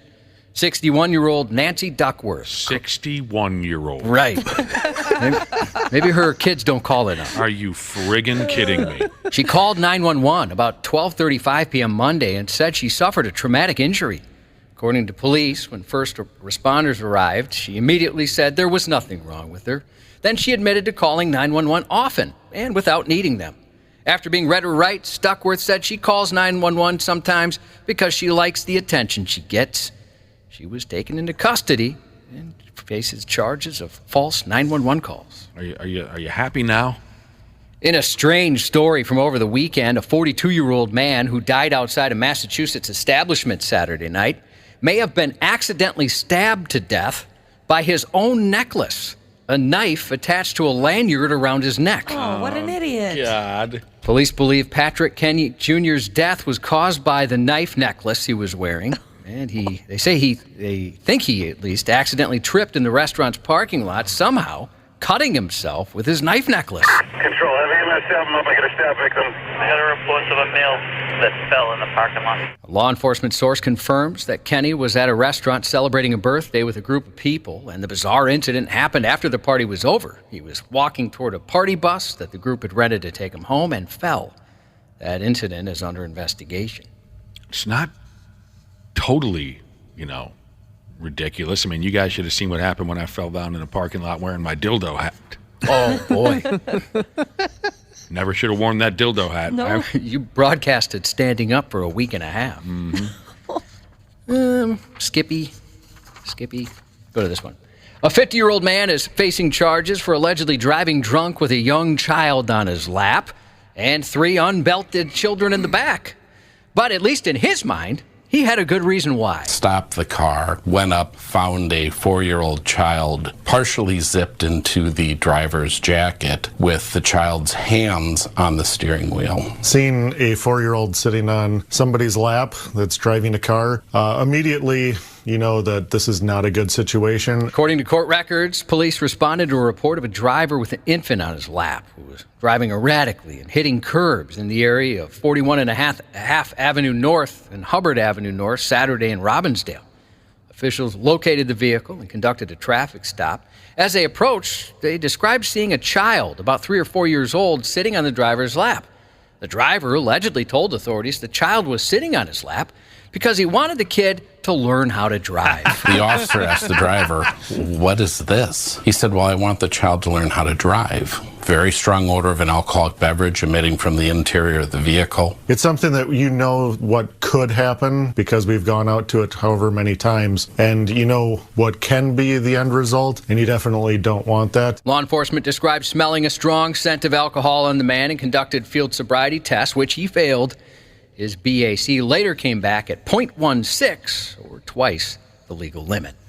The kid was zipped into his jacket? Yeah, for safety. Oh. Well, that's good.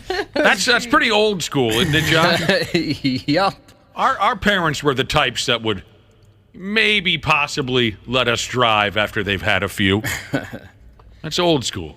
The Minnesota Department of Transportation's annual Name a Snowplow contest is back for its 4th year. Oh, I can't wait to hear the... I love this.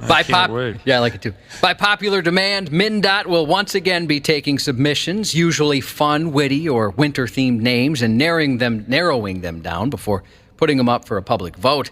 In the past, winners have included Betty Whiteout, Han Snowlow, Cleopatra. Oh, Cleopatra is what it should have said. Blader Tot Hot Dish, Better Call Salt, Scoop, there it is, and yes, Plowy McPlowface. Minnesotans are encouraged to submit some suggestions on MnDOT's website through December 15th. The public will be able to vote on their favorites in January. You can find a link to vote on 93x.com. Look forward to hearing some of the suggestions. I know a guy who plows snow for a living, and he said he'd quit before he ever drove Plowy McPlowface. Yeah, I wonder if people get to call dibs on the one they want. Judd Apatow, 56 today. Comedian Stephen Wright, 68. Wow, I would have thought he was a little older than that, Josh. As would have I. Best of luck to Jack of all trades, Jesus, who after 3 kids is going in for a vasectomy today. Hope that goes well. They often don't. Usually not. Yeah. And just in case the whole family's listening, he's getting this because he wants to still bang your mom. And God. That's how it is science. Guilt-free, worry-free banging of your mother. Yeah, your mom. Think about that. And a kind father checked in to recognize his beloved son on his birthday. So happy 27th birthday to Pubes from Dad. And that's 93X News. Care 11's Randy Shaver. Got a fat ass and a bad attitude. On the Half-Assed Morning Show. Yeah, I mean, obviously it wasn't great feeling last game, but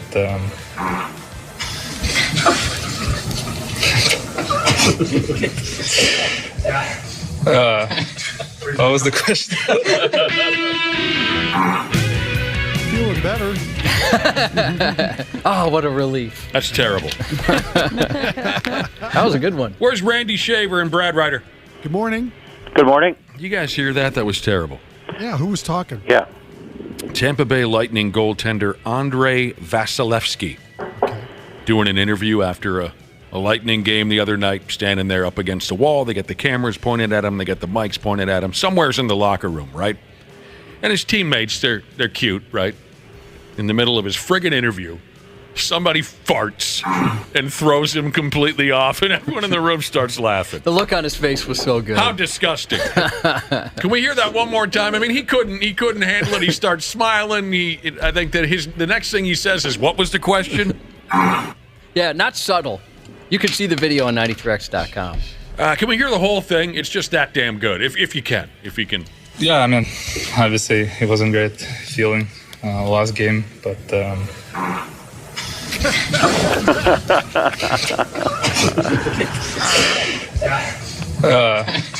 what was the question? Timed perfectly as well. God, locker rooms are disgusting. Had some bass to it, too. Yeah, it really did. Yeah. They were waiting on that one. Whoever it was, Wapple, they're good in the clutch. Yeah. Because, it could have been one of them embarrassing, wimpy ones, you know what I mean? Where the joke would have been on them. But you're right. Right. It was Wayne Wetsky. It was a keeper. Yeah. I've told you before, beer league hockey, when we were young, and we really actually, we'd go like hell, Sadly enough, it actually meant something for a while, Those first few years of beer league sports, you make the mistake of caring, don't you? And you might hurt yourself. You get mad you get a little older playing beer league. What are we so wound up about? But there was a beer league hockey game years ago where we were 21, 22-3, and when we came off the ice, we were just cooked, absolutely cooked. And one dude in the locker room just unleashed this horrible, horrible fart. And the guy sitting next to him, because my opinion, my theory is he was just so physically cooked. He got a hit of that, and he threw up all over the locker room. Oh. And then the dude who launched the fart, he was, it was almost like a prideful thing for him that he was able to do that to another person. It's terrible. We're going to get to some more hockey here shortly. Brace yourselves. Here in about 20 minutes, we're going to cut loose with a wild update, all right? All right. So we can talk some more hockey at that point. Do you two have any ideas here? Now, Josh just brought up the Minnesota Department of Transportation. Is that who it is, Josh? With the snowplow silly name contest? Yeah. You guys have any ideas? Because Josh just told us that MnDOT is going ahead with their silly name a plow contest. In past years, this just aggravates me to no end because I'm not a puns guy. Josh loves puns. You secretly do. I don't think you're right about that. They aggravate me. So they're looking for folks to email them or whatever and give them a funny name for a snowplow so then they can go around town and say, hey, I'm driving Plowy McPlowface. I'm driving Snow Mower, things like that. You got any ideas? Because I got one from a listener.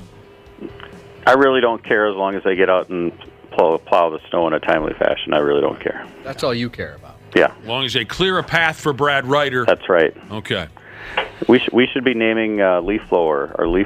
That's a good idea. Well, that's easy. I think we just call him Leaf Garrett. Yeah. Or that's all I got for. Yeah. Somebody said one of the submissions already is Sloppenheimer. Paying tribute to the popular movie. Never saw it, but I remember the hype. Okay, I want to see it, but I haven't seen it. Here's the idea I got from a listener, and this one I actually enjoy. A listener submitted this to MnDOT for the funny snowplow name contest. Stone Cold Steve Frostin. Do you That's have? good. Sure. Do you like Stone Cold Steve Frostin? That's good. Medical Device Jesus recommends Snowbra Kai. I think that's great too. I like that a lot. Not bad at all. Oh, also something we were talking about earlier that I wanted to come back to. We had a fun conversation earlier. Started with a story about not a snow tree. That's not a thing. A story about a Christmas tree that got snatched off the top of a family's vehicle. They went out to the tree lot. They bought the Christmas tree. And then when they weren't looking, some scumbag snatched it off the top of their car and took it home with him. We got on a funny conversation. What's something that we could tie to the top of our vehicles and keep it there all year round. Something ridiculous, something that wouldn't fit our personalities. Tie something on top of our vehicles until one of our friends or family is forced to comment on it. You see what I mean?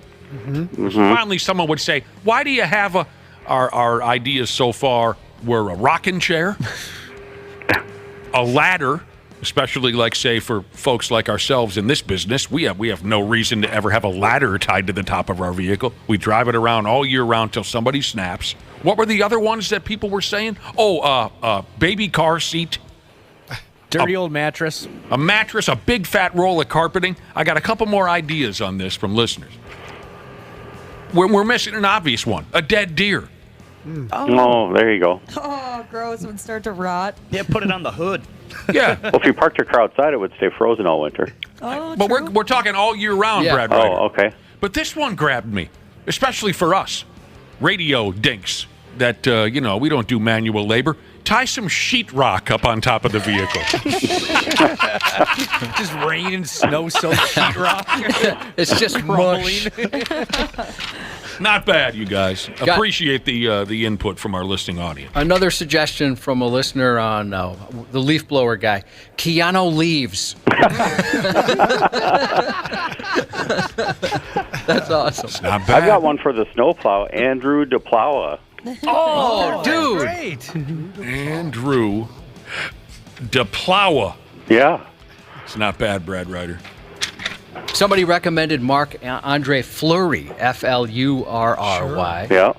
For the snowplow? Mm-hmm. Oh, I'm sure they're pouring in over there to MnDOT. Folks dig that routine. All right, boys, the Timberwolves are back at it tonight at home to play the San Antonio Spurs. Now, everybody and they mama wants to see this Wembanyama kid play in person. Anyone going to the ball game? I'm not, but I have a feeling if you wanted to go, you probably could, because I don't think they sold that as part of their season ticket package because it was that added game. Right. So I'm sure that they have, and this isn't a knock, it's just reality. They probably have plenty of good seats available tonight. Wembanyama? Oh. Okay, right, I forgot. So tonight's game and then the one coming up with Memphis, that wasn't part of the original plan. Gotcha. Well, they knew they were going to have games, possibly have games that night, though, right? They knew they were going to, well, if they didn't make the tournament quarterfinals, they would have these two games, but they didn't know that till last week. Didn't know who the competition would be. Right, they didn't know what day either, necessarily. It's a nationally televised game tonight, it sounds to me. 6:30 on ESPN is what my newspaper's telling me. That's correct. How is Wembanyama doing? Wembanyama? Because when he first started off the first 2-3 games of his career, I remember saying on the radio, I don't understand the hype. I think he's doing okay. I don't think he's blowing anybody's doors off, but I think he's doing okay. The team, though, has lost 14 in a row. I said that the other day. They lost 14 in a row, and the Pistons have lost like 16 in a row or something like that. This would really be a kick in the ass if somehow they lose to the Spurs tonight. Yeah. Well, the Spurs are going to beat somebody along the way. Hopefully it won't happen tonight. This is the good news in the not making the quarterfinals of the play-in tournament, as you basically get 2 more wins this week. And in March, if they're battling for the top seed or home playoff, and they got a game or so lead. Remember these 2 games? They kind of got handed to them this week. Mm-hmm. How about if we strap a coffin to the top of somebody's car and drive around all year? That's another request, or not a request, but a suggestion from a listener. Okay, 6:30 tonight on ESPN, Wolves and Spurs. Check out this Wembanyama. And after I admitted this, it was somewhat ridiculous and unfair to judge him after 2, 3, 4 games. It was, I admitted it. But he looked slow and kind of lost and didn't look like this, what's the word they keep using, generational player. I think shortly thereafter I made those comments. He had some big 38-point game, but I haven't followed him since. I was curious, how he's been doing overall. Do you think you fired him up with your comments? Probably. You never know. You never know. I'm going to look up his stats here. All right. I think he's averaging about 19 points a game. All right, that's pretty good. Which for that team is probably their leading scorer because they're so bad. Sure. Yeah. All right. Flip always used to say somebody's got to score. Yeah. So the Wolves, as we were mentioning yesterday have some healthy bodies. Slowly but surely creeping back up to playing speed. Jaden McDaniels, Jordan McLaughlin. We're still in a wait-and-see mode on Anthony Edwards. But it's all good news. They probably won't need Edwards tonight or this week. Right. So. From day 5. I'm guessing they have that in mind. Yeah. He's averaging 19.3 points and 9.7 rebounds a game in 30 minutes, averaging 30 minutes a game. Man, he's playing 30 minutes a game. Most rookies don't get that opportunity, do they? It's like 2.5 quarters. It's not much. 30 minutes a game is not much. Well, it's like 2.5 out of the for 4 a quarters. rookie. Yeah, right. But he should be. But he's the number 1 overall pick. He should be playing. I thought he'd be playing more minutes than that. Okay, maybe I'm not a good estimator. Well, it's pop though too. So true. The rotation and the way that they hand out minutes is different than most teams. So. The Final Four of this play-in, I keep wanting to say play-in tournament. The Final Four of this mid-season, in-season. That's take me 3 times to get it right. The Final Four is Indiana, Milwaukee, if you're following this kind of thing. And I think they play their semifinal games tomorrow night. That's correct. In Las Vegas. And then the finals will be Saturday night, from what I understand. Indiana and Milwaukee on the East Coast side and East Conference side, and the Lakers and Pelicans on the Western Conference side, if you're planning on having an in-season tournament. And I think those games count in the standings. I think Saturday's game does not. Correct. Yep. All right. That's why. So everybody has the same amount of games then that way. God dang it! I had something else here on this in-season What is Brad? Do you know the payoff? I don't. I was just thinking about that. I don't know. I think it's I know. significant. It's like $100,000 a player. It's significant. I think. Yeah. I think I know it. Okay. I think it's $100,000 per player for the winning team. For the winning team. What about the run? Well, hang on a second. That's just in the quarterfinal and semifinal rounds. I think if you win, not each game though. That's what I understand. So I have it where if you reaching the semifinals, you get $100,000. Yes. Second place, $200,000. Winning the title, $500,000. That's what I believe it to be as well. Yeah. So you get $100,000 to get to the semis, and then you can add to that if you get to the final. Yes. Right. Okay, gotcha. Yeah. Yep. Man, I should have worked harder at basketball when I was a kid. Now you see why these guys are D'ing it up a little bit in these games. Mm-hmm. Here's what I had on the in-season tournament. And I don't know. It's kind of silly how many copycats we have out there. Kevin Hart. Nothing against Kevin Hart. He's a funny guy. But he's going to now host a Manning cast-style broadcast for these in-season tournament semifinal and final games. It's going to be called NBA Unplugged with Kevin Hart. It's just kind of silly that, I know how things work, but ever since Peyton and Eli Manning found a little bit of success with their thing, now everybody's friggin' doing it. Right. So if that's something you'd be willing to watch, Kevin Hart is going to be sitting there. I think it would be hard to do something like that only because the action's nonstop. It's back and forth. So, in football, you've got that, built-in 30 seconds where there's nothing going on. Right. So you have a chance to have conversation. What makes the Mannings so good at that, I think, is that they really do a good job of mixing in commentary on the actual game along with the entertainment part. And I don't know how Kevin Hart's going to do that. Well, at any rate, you can find that. I think it's on ESPN. I believe it starts with tomorrow night's game, and then and then they also have one for the final on Saturday. But I know why they're trying it, because the Manning cast ratings are huge. Right.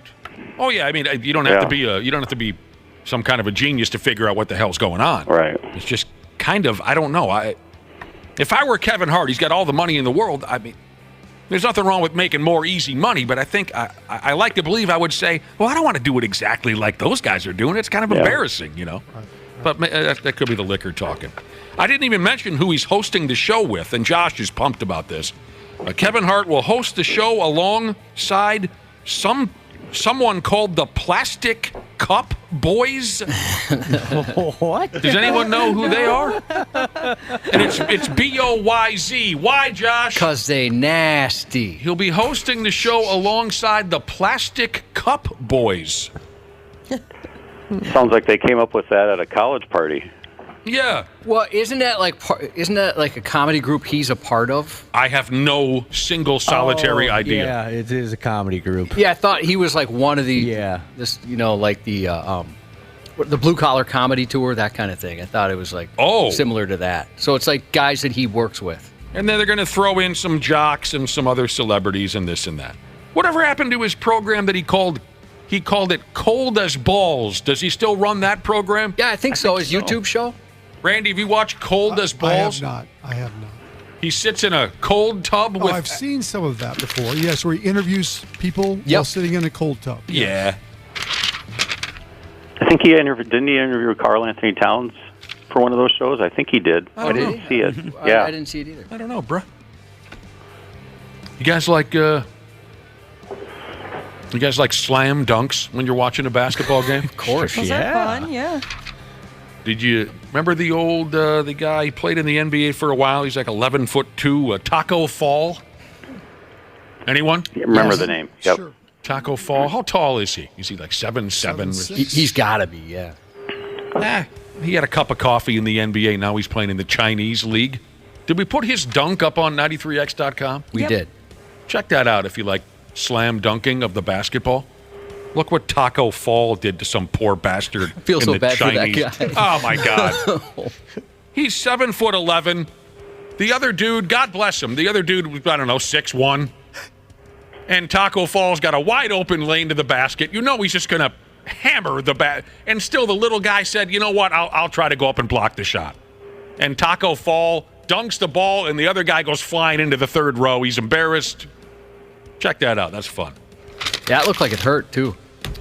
Golden Gopher basketball, their first Big Ten home game at the barn tonight against our pal Freddie Hoiberg and his club, the University of Nebraska Corn Huskers.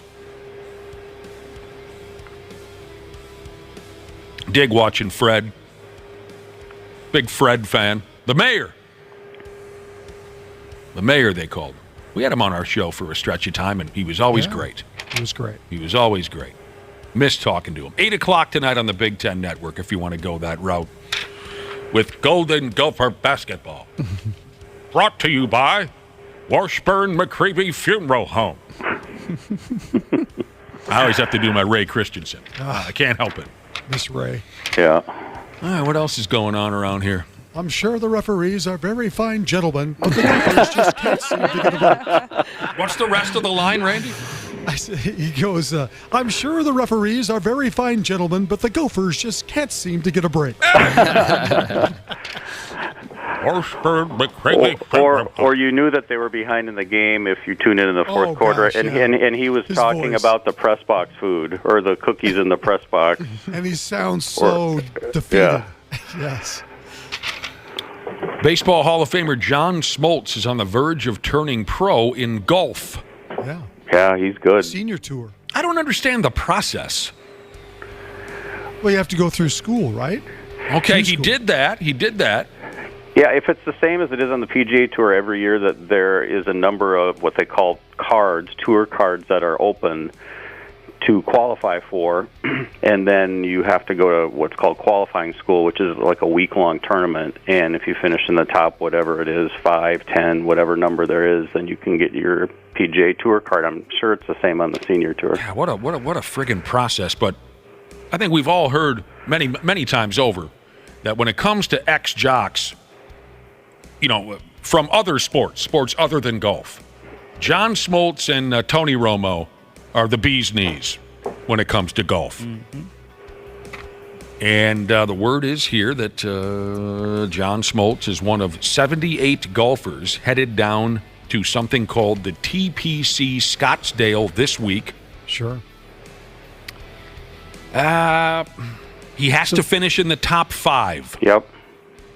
And then he'll officially be a pro golfer?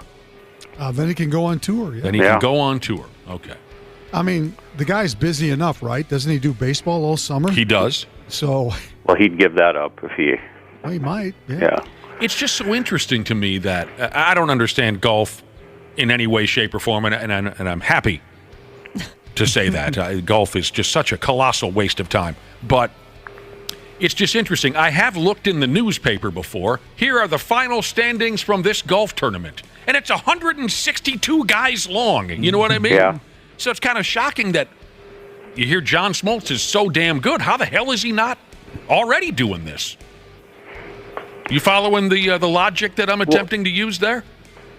Yeah. So many friggin' people involved. How does he not squeeze in there somewhere? Once you get past 40, 42, 43 years old, you're not going to be able to compete with those guys that are in their 20s and 30s. So that's why he had to wait until he turned 50. He's like 56 now, I think. Oh, is he? Okay. Yeah, I think that's where he's at, yeah. Didn't J.R. Smith go back to college? Oh, and started playing? Yeah. Yep, that's right. Yeah, made a golf team. Yeah. He did. He made a college golf team as a 33-year-old or whatever. Buying played kegs at for the Mankato teammates. State. Yeah, I bet he got tired of buying cases of Keystone Light. You know. I know you're president of the Steph Curry fan club, Nick. Oh, I love Steph Curry. Yeah, I love how relaxed he is. Have you noticed he doesn't even put his mouth guard in? He doesn't even know where his mouth guard is. He's just so cool and relaxed. He doesn't even know. Oh, is it in my mouth? I don't even know. He's actually a better golfer than John Smoltz.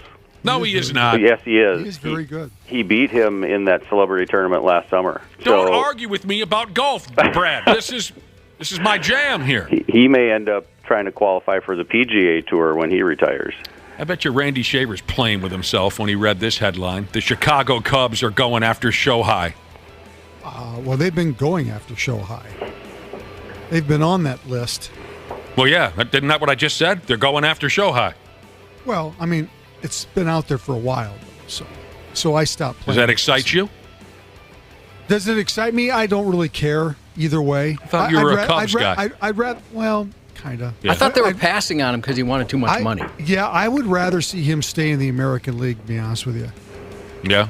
Just so you can see him stay more with- often? I'd just like to see him stay with the Angels. Be nice to Well, yeah, that'd be great. stay in one place. Don't go to the Yankees. Please don't go to the Yankees. Don't go to Boston. Just, don't go to the Dodgers. I hear you. Don't do that. I hear you. See, the Cubs are also on that list They that are. you just rolled through. They're not as bad as those other three, but you're right. Come play for the Twins. And That's if you're not not gonna gonna, happen. if you're not gonna, I understand that. But if you're not gonna play with the Twins, Randy Shaver, like you were just saying, go play for the Royals. That's Go not gonna play. happen either. Well, I know it's not going to happen. I'm just rolling through some glorious scenarios where then those teams that we don't want him to suit up for That would be can half just their payroll. can one just guy. can suck a something that I can say on the radio. A lemon? A lemon. Right. Thank you, Wapple. So the Dodgers, Yankees, Cubs, Red Sox, and Dodgers can suck a lemon. Go play for the. Who else sucks? Royals. I already said the Royals. Okay. And then I see the Dodgers in the conversation. Of course. Right. That'd be horrible for the Angels to see him in a Dodgers Yeah, uniform. just don't. Well, it's out of the Angels' hands. Yeah. They're going to have to. The fans would be all. Yeah, it just we get so tired of it, right? How many home runs do you think he could hit for the Colorado Rockies? Oh, man. Oh, there you go. With their friggin' home games. Yeah. With their home games. Jesus And Christ. he's not going to pitch next year, right? Because Right. of his shoulder. So Oh. he's going to be just a DH. He's going to hit the cover off the ball. Just gas the numbers. That'd be great. Yeah. What are you talking about? You fall into a coma for a couple months. You look in the paper. Shohei's got 114 home runs, and this weekend is the 4th of July. Randy could hit an opposite field dong at Colorado's ballpark, and his upper body is garbage. And he could hit an opposite field home run at what do they call it? Coors Field. Yep. Yeah. Well, this is just really strange. The Pigs keep winning hockey games. It's just absolutely bizarre to see how different this club is in a matter of a week. Yes. They must have really not liked that guy. There's something to be said for a new voice in a locker room. And apparently this guy's voice has resonated with a lot of these players and woke them up. Okay, I mean, yeah, I've heard that said before, but isn't that kind of a knock on the players? Sure it is. Well, you can't motivate yourself, for Christ's sake? Sure it is. So there must be something much deeper than that going on. Much deeper than just a new voice. Before things gave way with the spray tan man, what did they lost 7 in a row? Was that the low point? Yes. Yeah. You think they can now go ahead and win 7? They had lost 7 in a row. You think they can now go ahead and win 7 in a row? Sure they can. Let's go for that. The boys won in Calgary last night by a final of 5-2. That's their 4th straight win. Undefeated with no idea what his name is. Hines? John Hines. Speaking of no idea, this is cute from the newspaper. This 4-0 start for John Hines is tied with a 4-0 start for head coach John Torchetti in the year 2000 plus 16. Okay? That's tied for the best start for a coach in Wild history. I got to be honest, I have absolutely zero memory of whoever John Torchetti is. I do too. Yeah. You'd think we'd recall that. Was that an interim coach? No idea. I don't remember that at all. Zero memory of John Torchetti. Yeah, no clue. But he started That must have 4-0. been- That must have been an interim coach. Can't remember. He started 4-0, and so is this John Hines. Oh, I remember this dude. Oh! The eyebrow guy. Eyebrow guy? Yeah, he had massive, bushy eyebrows. You'd have to show me a picture of this guy. Yeah, one time I went to a hockey game, and I saw him at the Liffey after the game. So he had like quadruple the eyebrows of Mike Yo. Yes. Looks like he took over for Yo There you go. after Yo got We need a fired. guy. We need a new voice and a guy with eyebrows. They said. We got your guy. You're Get Torchetti on mesmerized by line. the eyebrows. You're just staring at the eyebrow. I'm looking at Josh. Just swung a picture my way of John Torchetti. Still, even looking at him, I have absolutely no memory of him coaching that hockey club. Well, it's only how long was he? 27 games. 27 games. So he wrapped up the season. Yep. Okay. After Yo got thrown out. He looks like the type of guy you don't want to mess with, that's for sure. Even his name. Absolutely. Yeah, he thinks he's a tough guy. Last night's game, Matt Boldy scored twice. Old Phil, the goalie, he had 28 saves, but it's really weird how quickly this has turned. It just seems like all of their past problems are completely gone. We should say, though, they're a good hockey team. They've been a good hockey team. So for them to have success shouldn't be a surprise, right? Well, that's more of a general It statement. was more surprising to me that they were playing as poorly as they were. Exactly. Yeah, I would say that what we're seeing now is what they're certainly capable of doing and have been capable of doing all year. So maybe we shouldn't be so surprised that they're having success because they are a good hockey team. I understand what you're saying, but I'm not just surprised by their. That's more of a general statement to say, "Wow, I'm not saying I'm surprised they're having success, but you have to admit that the contrast in what we saw a week ago compared to now, that's what I'm commenting on. Have we talked to Foligno since the coaching change? Yes. Yeah. What did he say? He said he'd rather, he demanded a trade. No, he more or less said, it's the business and... Too bad when somebody loses a job. Too bad when that kind of thing. I can't remember the specifics, but yes, we did talk to Marcus. I mean, the power play went 1 for 3. It was garbage a week ago. The penalty kill went 3 for 3 last night. Garbage That's been a week the ago. biggest turnaround, though, right? The penalty kill. Defense and goaltending was garbage, and now they're holding clubs down. It's something. Mark Foligno got things started for the boys last night. He had a goal right from the get-go. They play at Vancouver tomorrow night. We have more here in our Wild Update. There's some more interesting stuff here for you. Anyone know anything about this? Earlier this week, the team tweeted a video of Jake Middleton, the defenseman, and he's hawking some men's body wash and shampoo combo called Duke Cannon. Okay, but here's the fun part. They've given Jake Middleton the title of Director of Hair and Hygiene for the hockey club. It's important to have that on the team. Those locker rooms can get kind of stinky. He's the Director of Hair and Hygiene. All right, so he's got a new body wash and shampoo he wants you to buy. Anyone ever lathered up with the product Duke Cannon? I'd never even heard of it until this. No. Have you seen the new post-game gimmick? I should be more clear. The new post-game win gimmick that the Pigs have going in the locker room? They're not playing Creed, are they? The helmet. Jesus, wouldn't that just push your blood pressure beyond repair if it was Creed that was... you know how every team now has to have their gimmick. In Major League Baseball, the Twins had the fishing vest for a home run, and this team had the... You know what I'm talking about. Now, when the Pigs win a game, they have a Viking helmet, not like the football club, but the kind you see on Game of Thrones. The horns. I believe so. I haven't seen it. I would imagine it has horns on it, but I can't... Yeah, it does. Okay. It's made of like steel or metal or something. It looks pretty badass. And if you're the player of the game, when the club wins, you get to wear the horn in the locker room. And then whoever has the helmet gets to select the player of the game if they win the next game. Did I play that out properly for you? Yes. Yeah. You might get a kick out of that. It's on their social media account. And has anyone... They post a video. It looks like the guys are getting into it. It's fun. Well, soon enough, someone's going to drop it on their toe and then be on the injured. And then has everyone checked out the team dog, Hattie, the golden retriever? Of course. Mm-hmm. Yep. She looks so sweet. Yes, she does. A reminder, you can follow Hattie, the golden retriever, on their social media stuff. He or she's at every game. Yeah, that almost makes me want to go to a Wild game just to meet Hattie. Apparently, you can see her somewhere, him or her. I don't know what it is. It's a her. Well, It's a her. I'm sure she came in handy during the losing streak to kind of calm people down. I've never had a chance to meet rescue any of the wild pups. I'd dog. love to meet a Minnesota wild pup. Yeah, but I wonder if anyone tried to kick her during that losing streak. No, nobody would ever do that.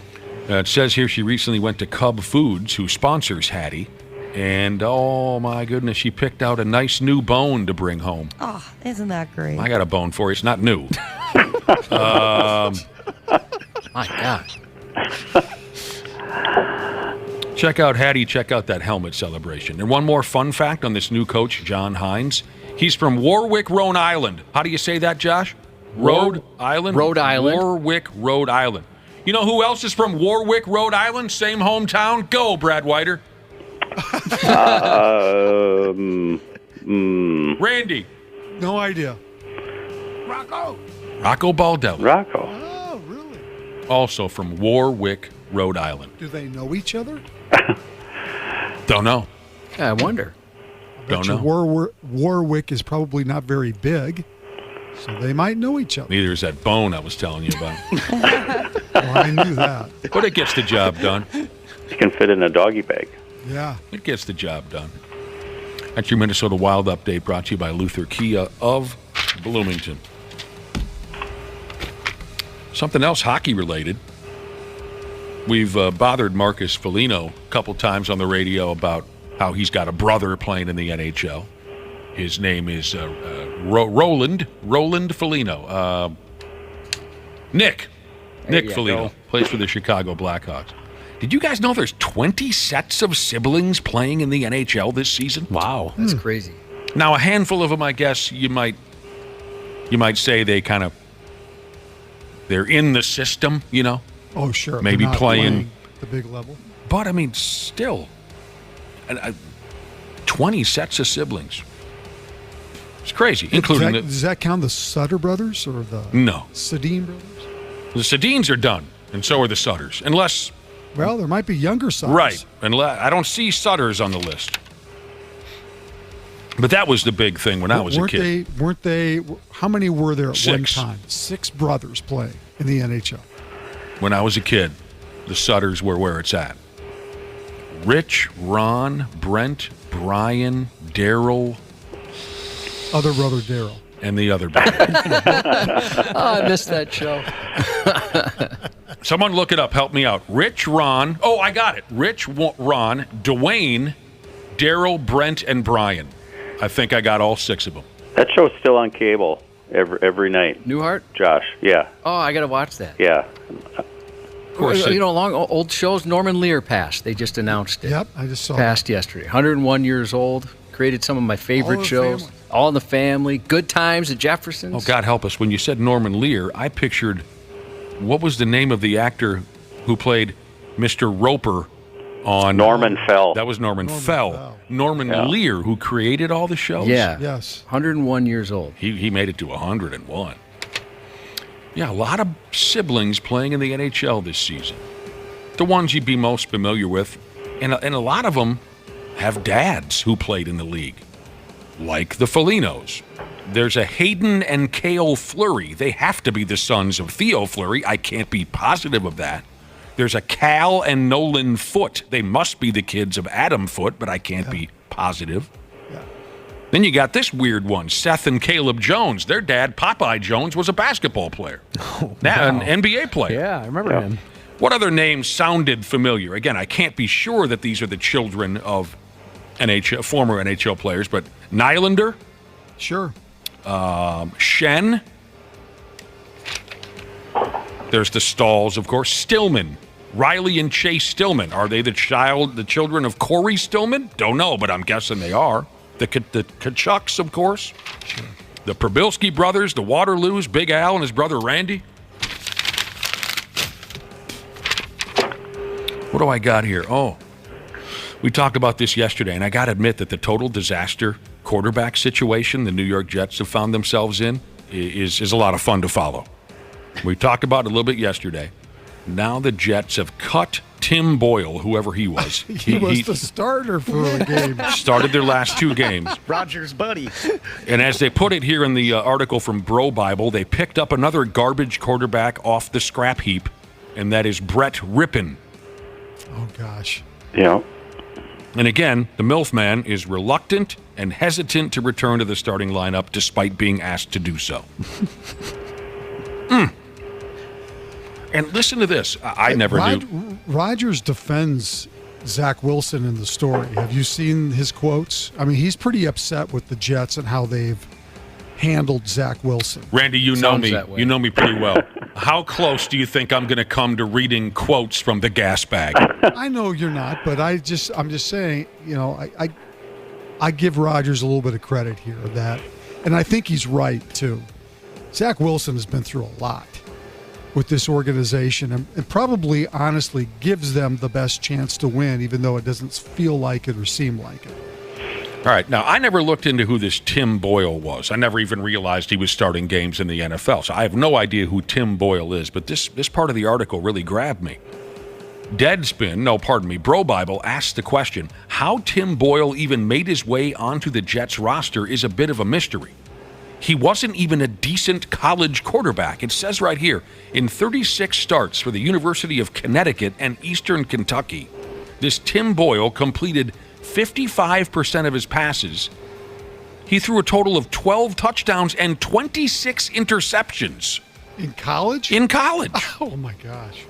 So he must have really pulled something out of his ass in tryouts or something. I mean, he's good buddies with Aaron Rodgers. I think that's what people are saying. Yeah, that's is how that they're close. That's how he got on the team, apparently.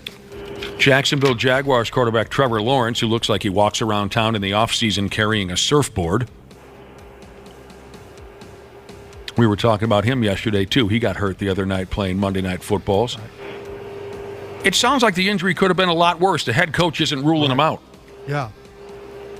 It's actually good news because I think originally there was some thought that it was an Achilles, but it turned out just to be an ankle injury. So. Yeah, after you see that video, you wonder how it wasn't more serious. Exactly. Wow. He lost his top receiver? Says here, Christian Kirk pulled the groin. Christian Kirk. First play of the game. He's probably done for the season, so that sucks. And I saw this stat that I thought you'd enjoy. Frankie Reich fired from the Carolina Panthers football club. Right. Feel bad for the guy. Feel terrible. I mean, this always sucks when you read about someone losing their job, especially then when you read this. I mean, this is... All he's got to count on now is getting paid $25,000 a day from the Carolina Panthers for the next 3 years. That really is too bad. Yes. He doesn't have to do anything other than whack off at home. He doesn't even have to do that. He doesn't. He could pay someone to help him with that. That's right. And every day. He could afford to pay somebody to help him with that. He could think about that today, everybody. While you're gutting your way through another miserable day at your job that you absolutely hate, only to return home to the family that you despise just as much.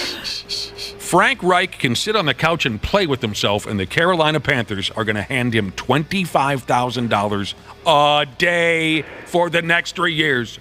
Well, he's double dipping because I just looked this up, and the Colts still owe him money through 2026. The Colts apparently owe him The Colts apparently owe him $36 million through 2026, and so he's getting paid by two teams. What a gig for the next few years. And I got nothing against Frank Reich. I don't. But you can't help but get a little fired up when you read something like that. Yeah, double dipping, Brad Ryder. Yeah, like Randy, you said it like Bobby Bonilla. Who, by the way, I think this might be the last year for Bobby Bonilla. I thought that was the story, yeah. I don't know. Yeah, you're probably right. I always hear, well, this is it. What will he do for money? Yeah. That's why after all these years, even anytime you see a picture of Bobby Bonilla in the newspaper or on the internet, he's just smiling his ass off. Yeah. Having the time of his life.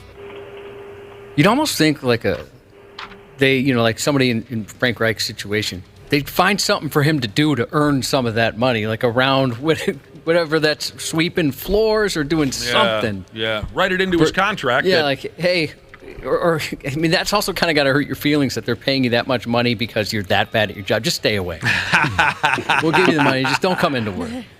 Right. That'd be interesting, Josh. They'd say, look, if we fire you, we got to pay you $25,000 a day. At least show up here and help out the electricians on game day, or something like that. Sell some concessions or something.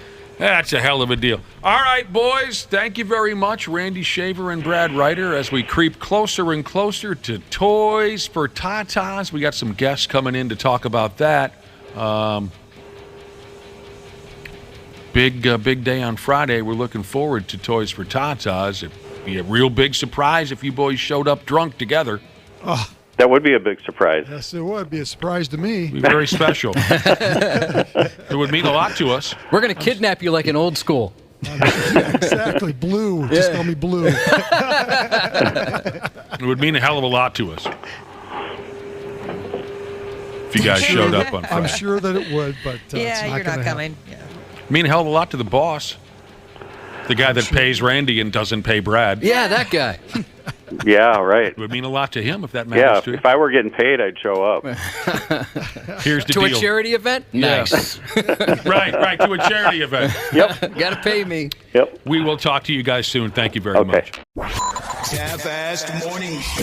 They're loud, they lose control, they do their little circus act, they're a nuisance.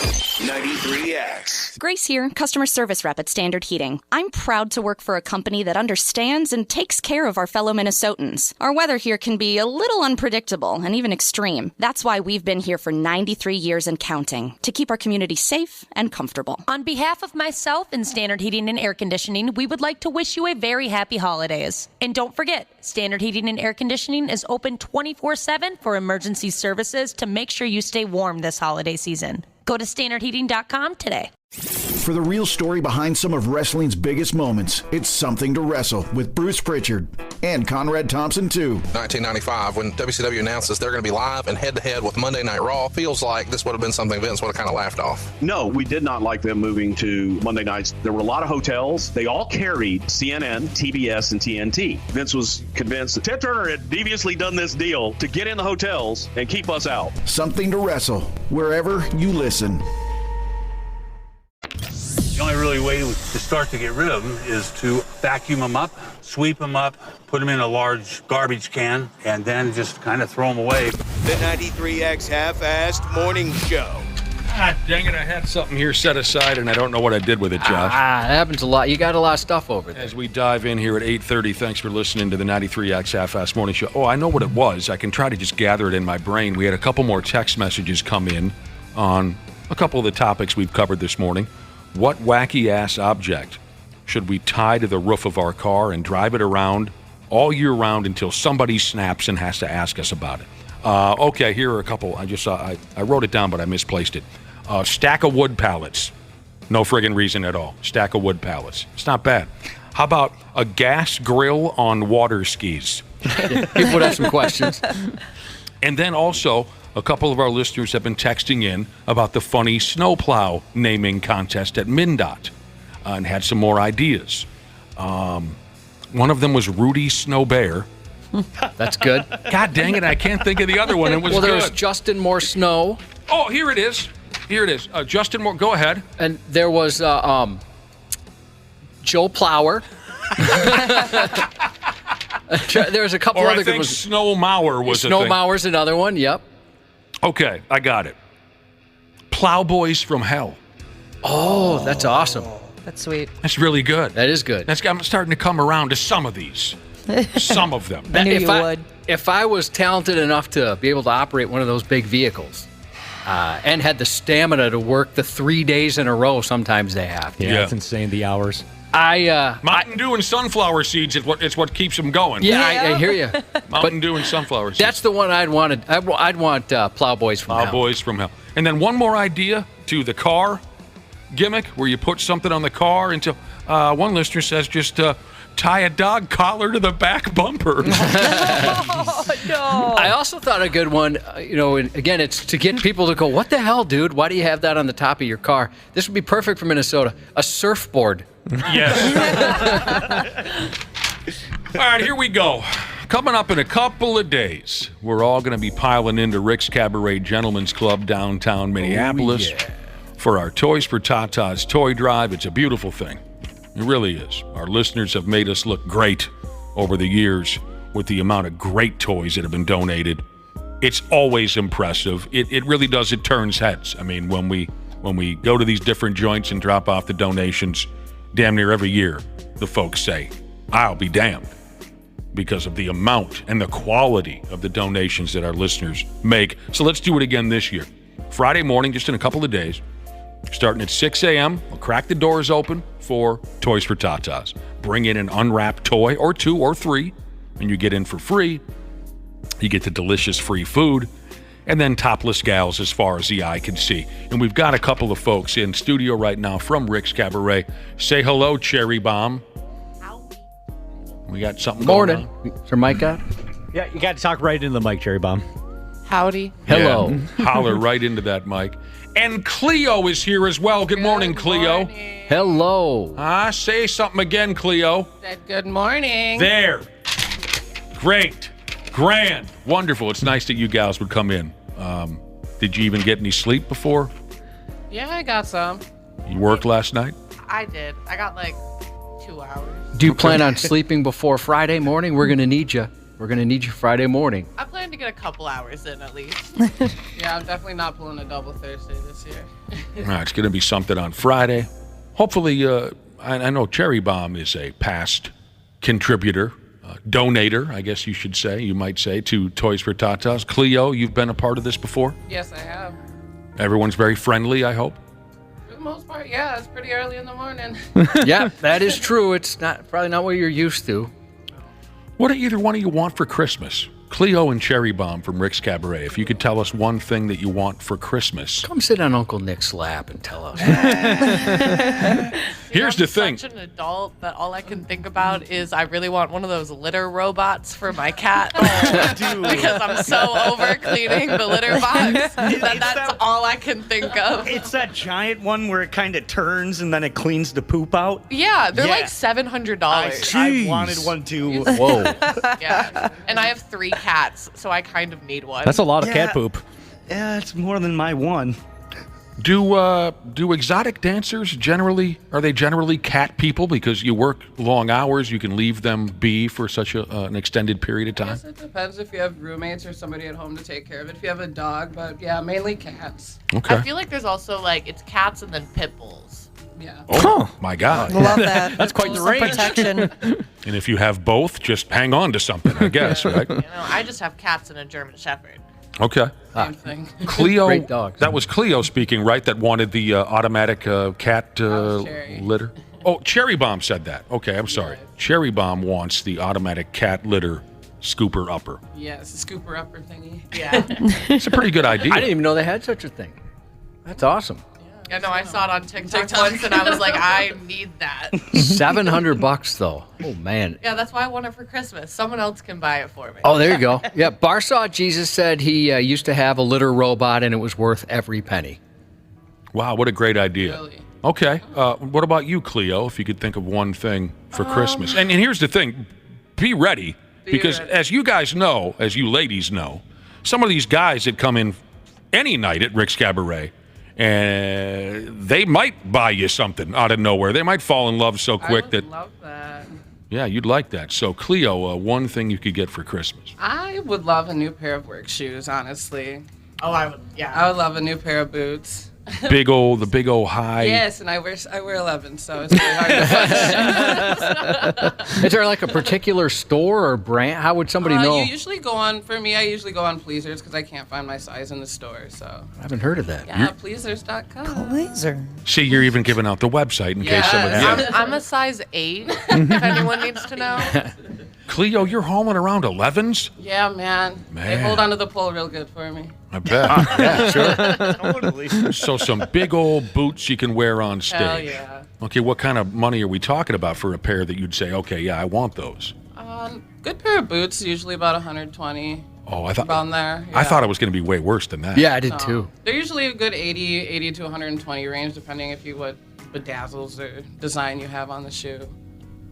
How many different sets of boots would you recommend an exotic dancer has at the ready for a week's worth of work or anything like that? Definitely a pair of open-toe shoes, open-toe boots. But if you decide to do a closed-toe boot, make sure you size up because they're going to kill your feet and it's not going to fit. Okay. And you usually need like 2 just so you could like go back and forth. Otherwise, you're gonna go through that one pair of shoes in like 3 weeks. You're going to beat the hell out of them. Yeah, and a pair of sandals, a basic pair of sandals for sure. What would you ladies think of this, to get a new pair of boots? What it do, Jesus said he will buy a new pair if he can have your old pairs. Oh yeah, that's fine. Take them. I'll trade them. My old pairs are beat up. Walk with them. You run into the foot fetish guys pretty often at the club? I haven't. Oh, I do all the time. I love them. Really? So it's more common than we might even think. It is, yeah. Foot fetishes are the most common fetish in the world. Yeah. Get out of town. Yeah. I didn't know that. That is number 1. Is that? I think we have read that before. Yeah. See, I'm way into pee.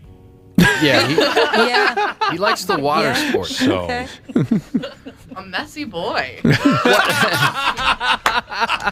What kind of request would you get then? Like somebody with a foot fetish. Do they ask if they can lick your toes? Yeah. Yeah, they lick your toes, rub your feet. Sometimes Put 'em they on want you their to face. step on them. Yeah.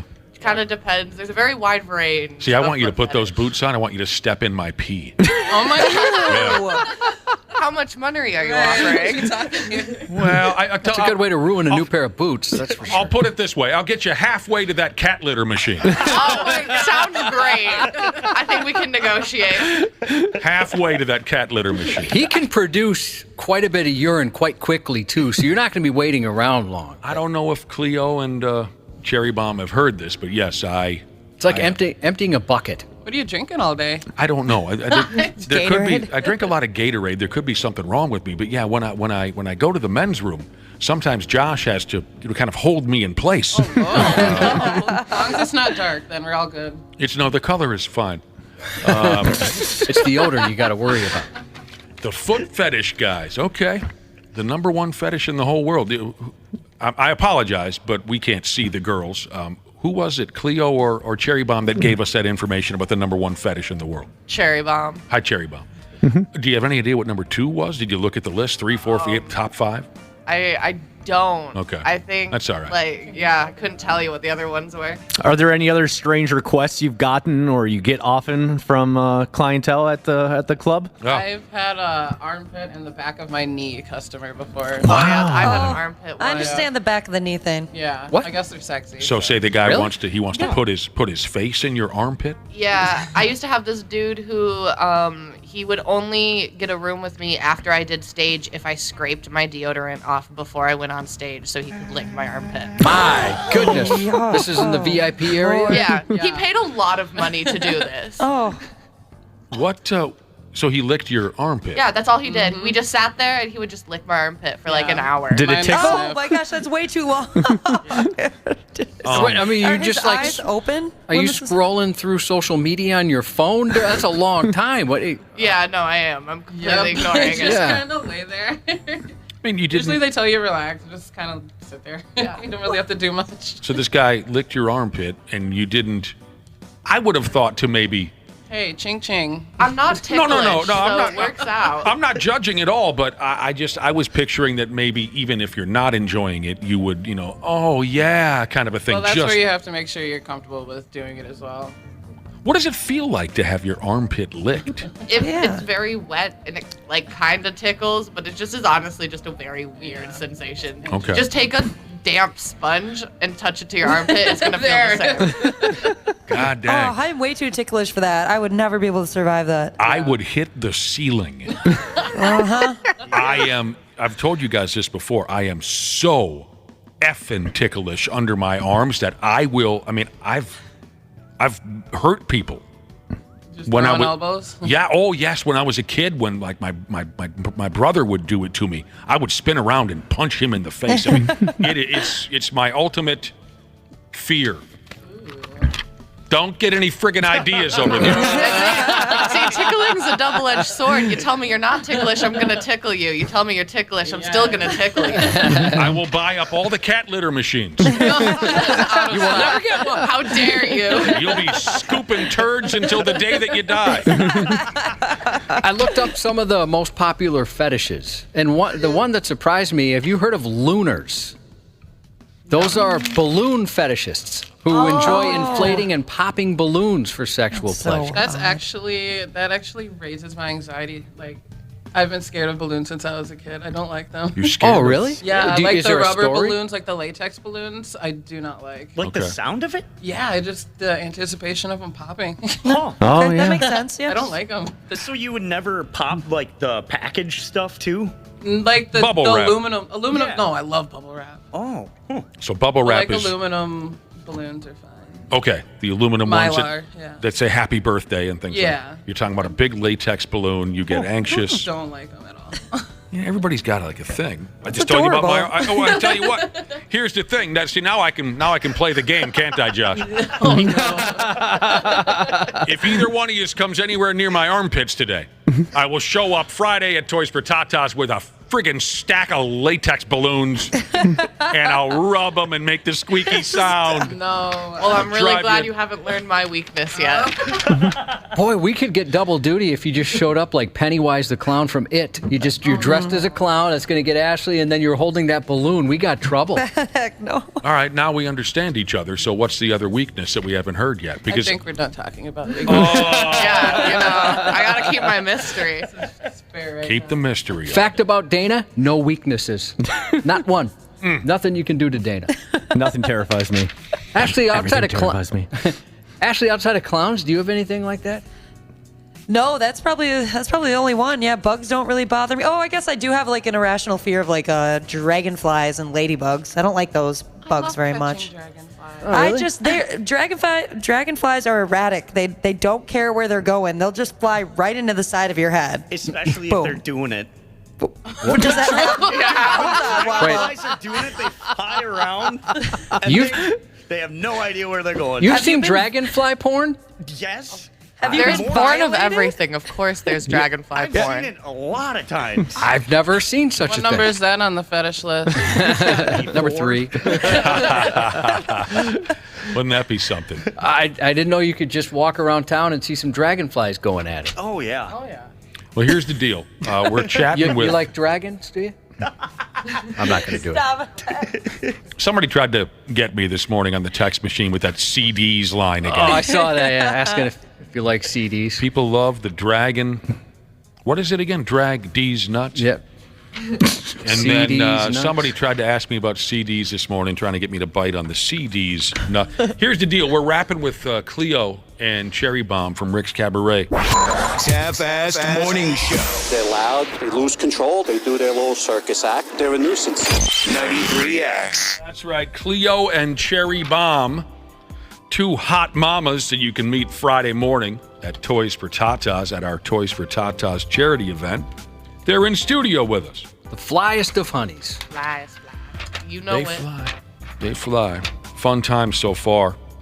Just got a text message from a listener. A lot of folks are texting in since Cleo and Cherry Bomb checked in. One of them said, "Hey, I missed the first part of the interview. Did she F a fan?" Wrong person. That's the wrong lady. Yeah. We have a porn star guest that comes in by the name of Jordan Max, and she was on a couple days ago saying she was going to do an F a fan video. We don't know the answer to that. Cleo and Cherry Bomb, as far as we know, they're not effing any fans. Yeah, as far as I know, I'm not. Thanks for coming in, gals. Yeah, anytime. And we look forward to seeing you Friday. We can give those details away here shortly. But we were talking a few minutes ago about foot fetishes. If you don't mind us, a little more information on that. And both of you said you've crossed paths with foot fetishists at the club where they've asked you, "Can I see your toes and touch your feet?" All that. Yep. One of you said that you believe that foot fetish or foot fetishism is the number one in the world. Who was it that said that? Me, Cherry Bomb. Cherry Bomb. I looked up some others. Not in any particular order, but I looked up some other fetishes that kind of grabbed me. Because I was asking you, do you know any of the other top 5, top 10? You didn't remember, which is fine. Oh, you got your BDSM, right? Dish out some whoopings, you tie some folks up, right? Yeah, we love that. Yeah. I was playing with the fly swatter in here. And I was just like, don't tempt me with a good time. Spankings and whatnot, sure. One of you has a fly swatter in hand? Yes. Yeah. Wait, Dane, did you bring that in the studio with you? I think somebody took it away from me because I was playing with it too much. I was going to say, you're in a different studio today, and I always see you messing with it in one studio, and I thought maybe that's become your thing. Yeah, I'm a fidgety person. I always like to have something in my hand. I found it. Got your dork in your hand is what you got. Actually, I knew the girls were coming in here, so I brought the fly swatter. Yeah, he was just prepared. Yeah. That's good, so they can smack you when you're doing something wrong. Maybe things escalate a little bit. Ladies, tell me what you think. Tell me what you think of any. Just randomly, I picked these different fetishes. Dressing up like dogs. Puppy play? That's exactly how they put it. Puppy play. That's odd. Don't do Yeah, that. no, I've only ever seen that in the Pride parades, and that's Okay. it. Dressing up like a dog. All right. Wax play. Oh, I like that one. Little candle wax. Yeah, that one's fun. Yeah. It hurts a little bit, doesn't it, at first? Stings. Yeah, but like it's really not that bad because they're usually soy candles, so they don't get that hot, but they're hot. Wait, are you supposed to use a specific kind of candle? Yeah, so you don't want to use regular candles. You want to use soy candles or candles that are body safe. They have a lower melting temperature, so they don't get as hot. So you're not putting boiling hot wax on your body. Well, I wish I would have known that. Right, I'm like, we've been doing it wrong. Oh, whoops. Man, horny people are really smart, aren't they? Oh, yeah, this is smart. You guys ever get involved in a vomit fetish? That's in a top 20 list I was looking at. That is not right. That's not right. I'd never heard of that I before. couldn't handle such a thing. I just could not handle that. I'm good. All right. Thank you. Sometimes it's just the sound, apparently, to these Oh, like the fetishes. gagging? Yeah.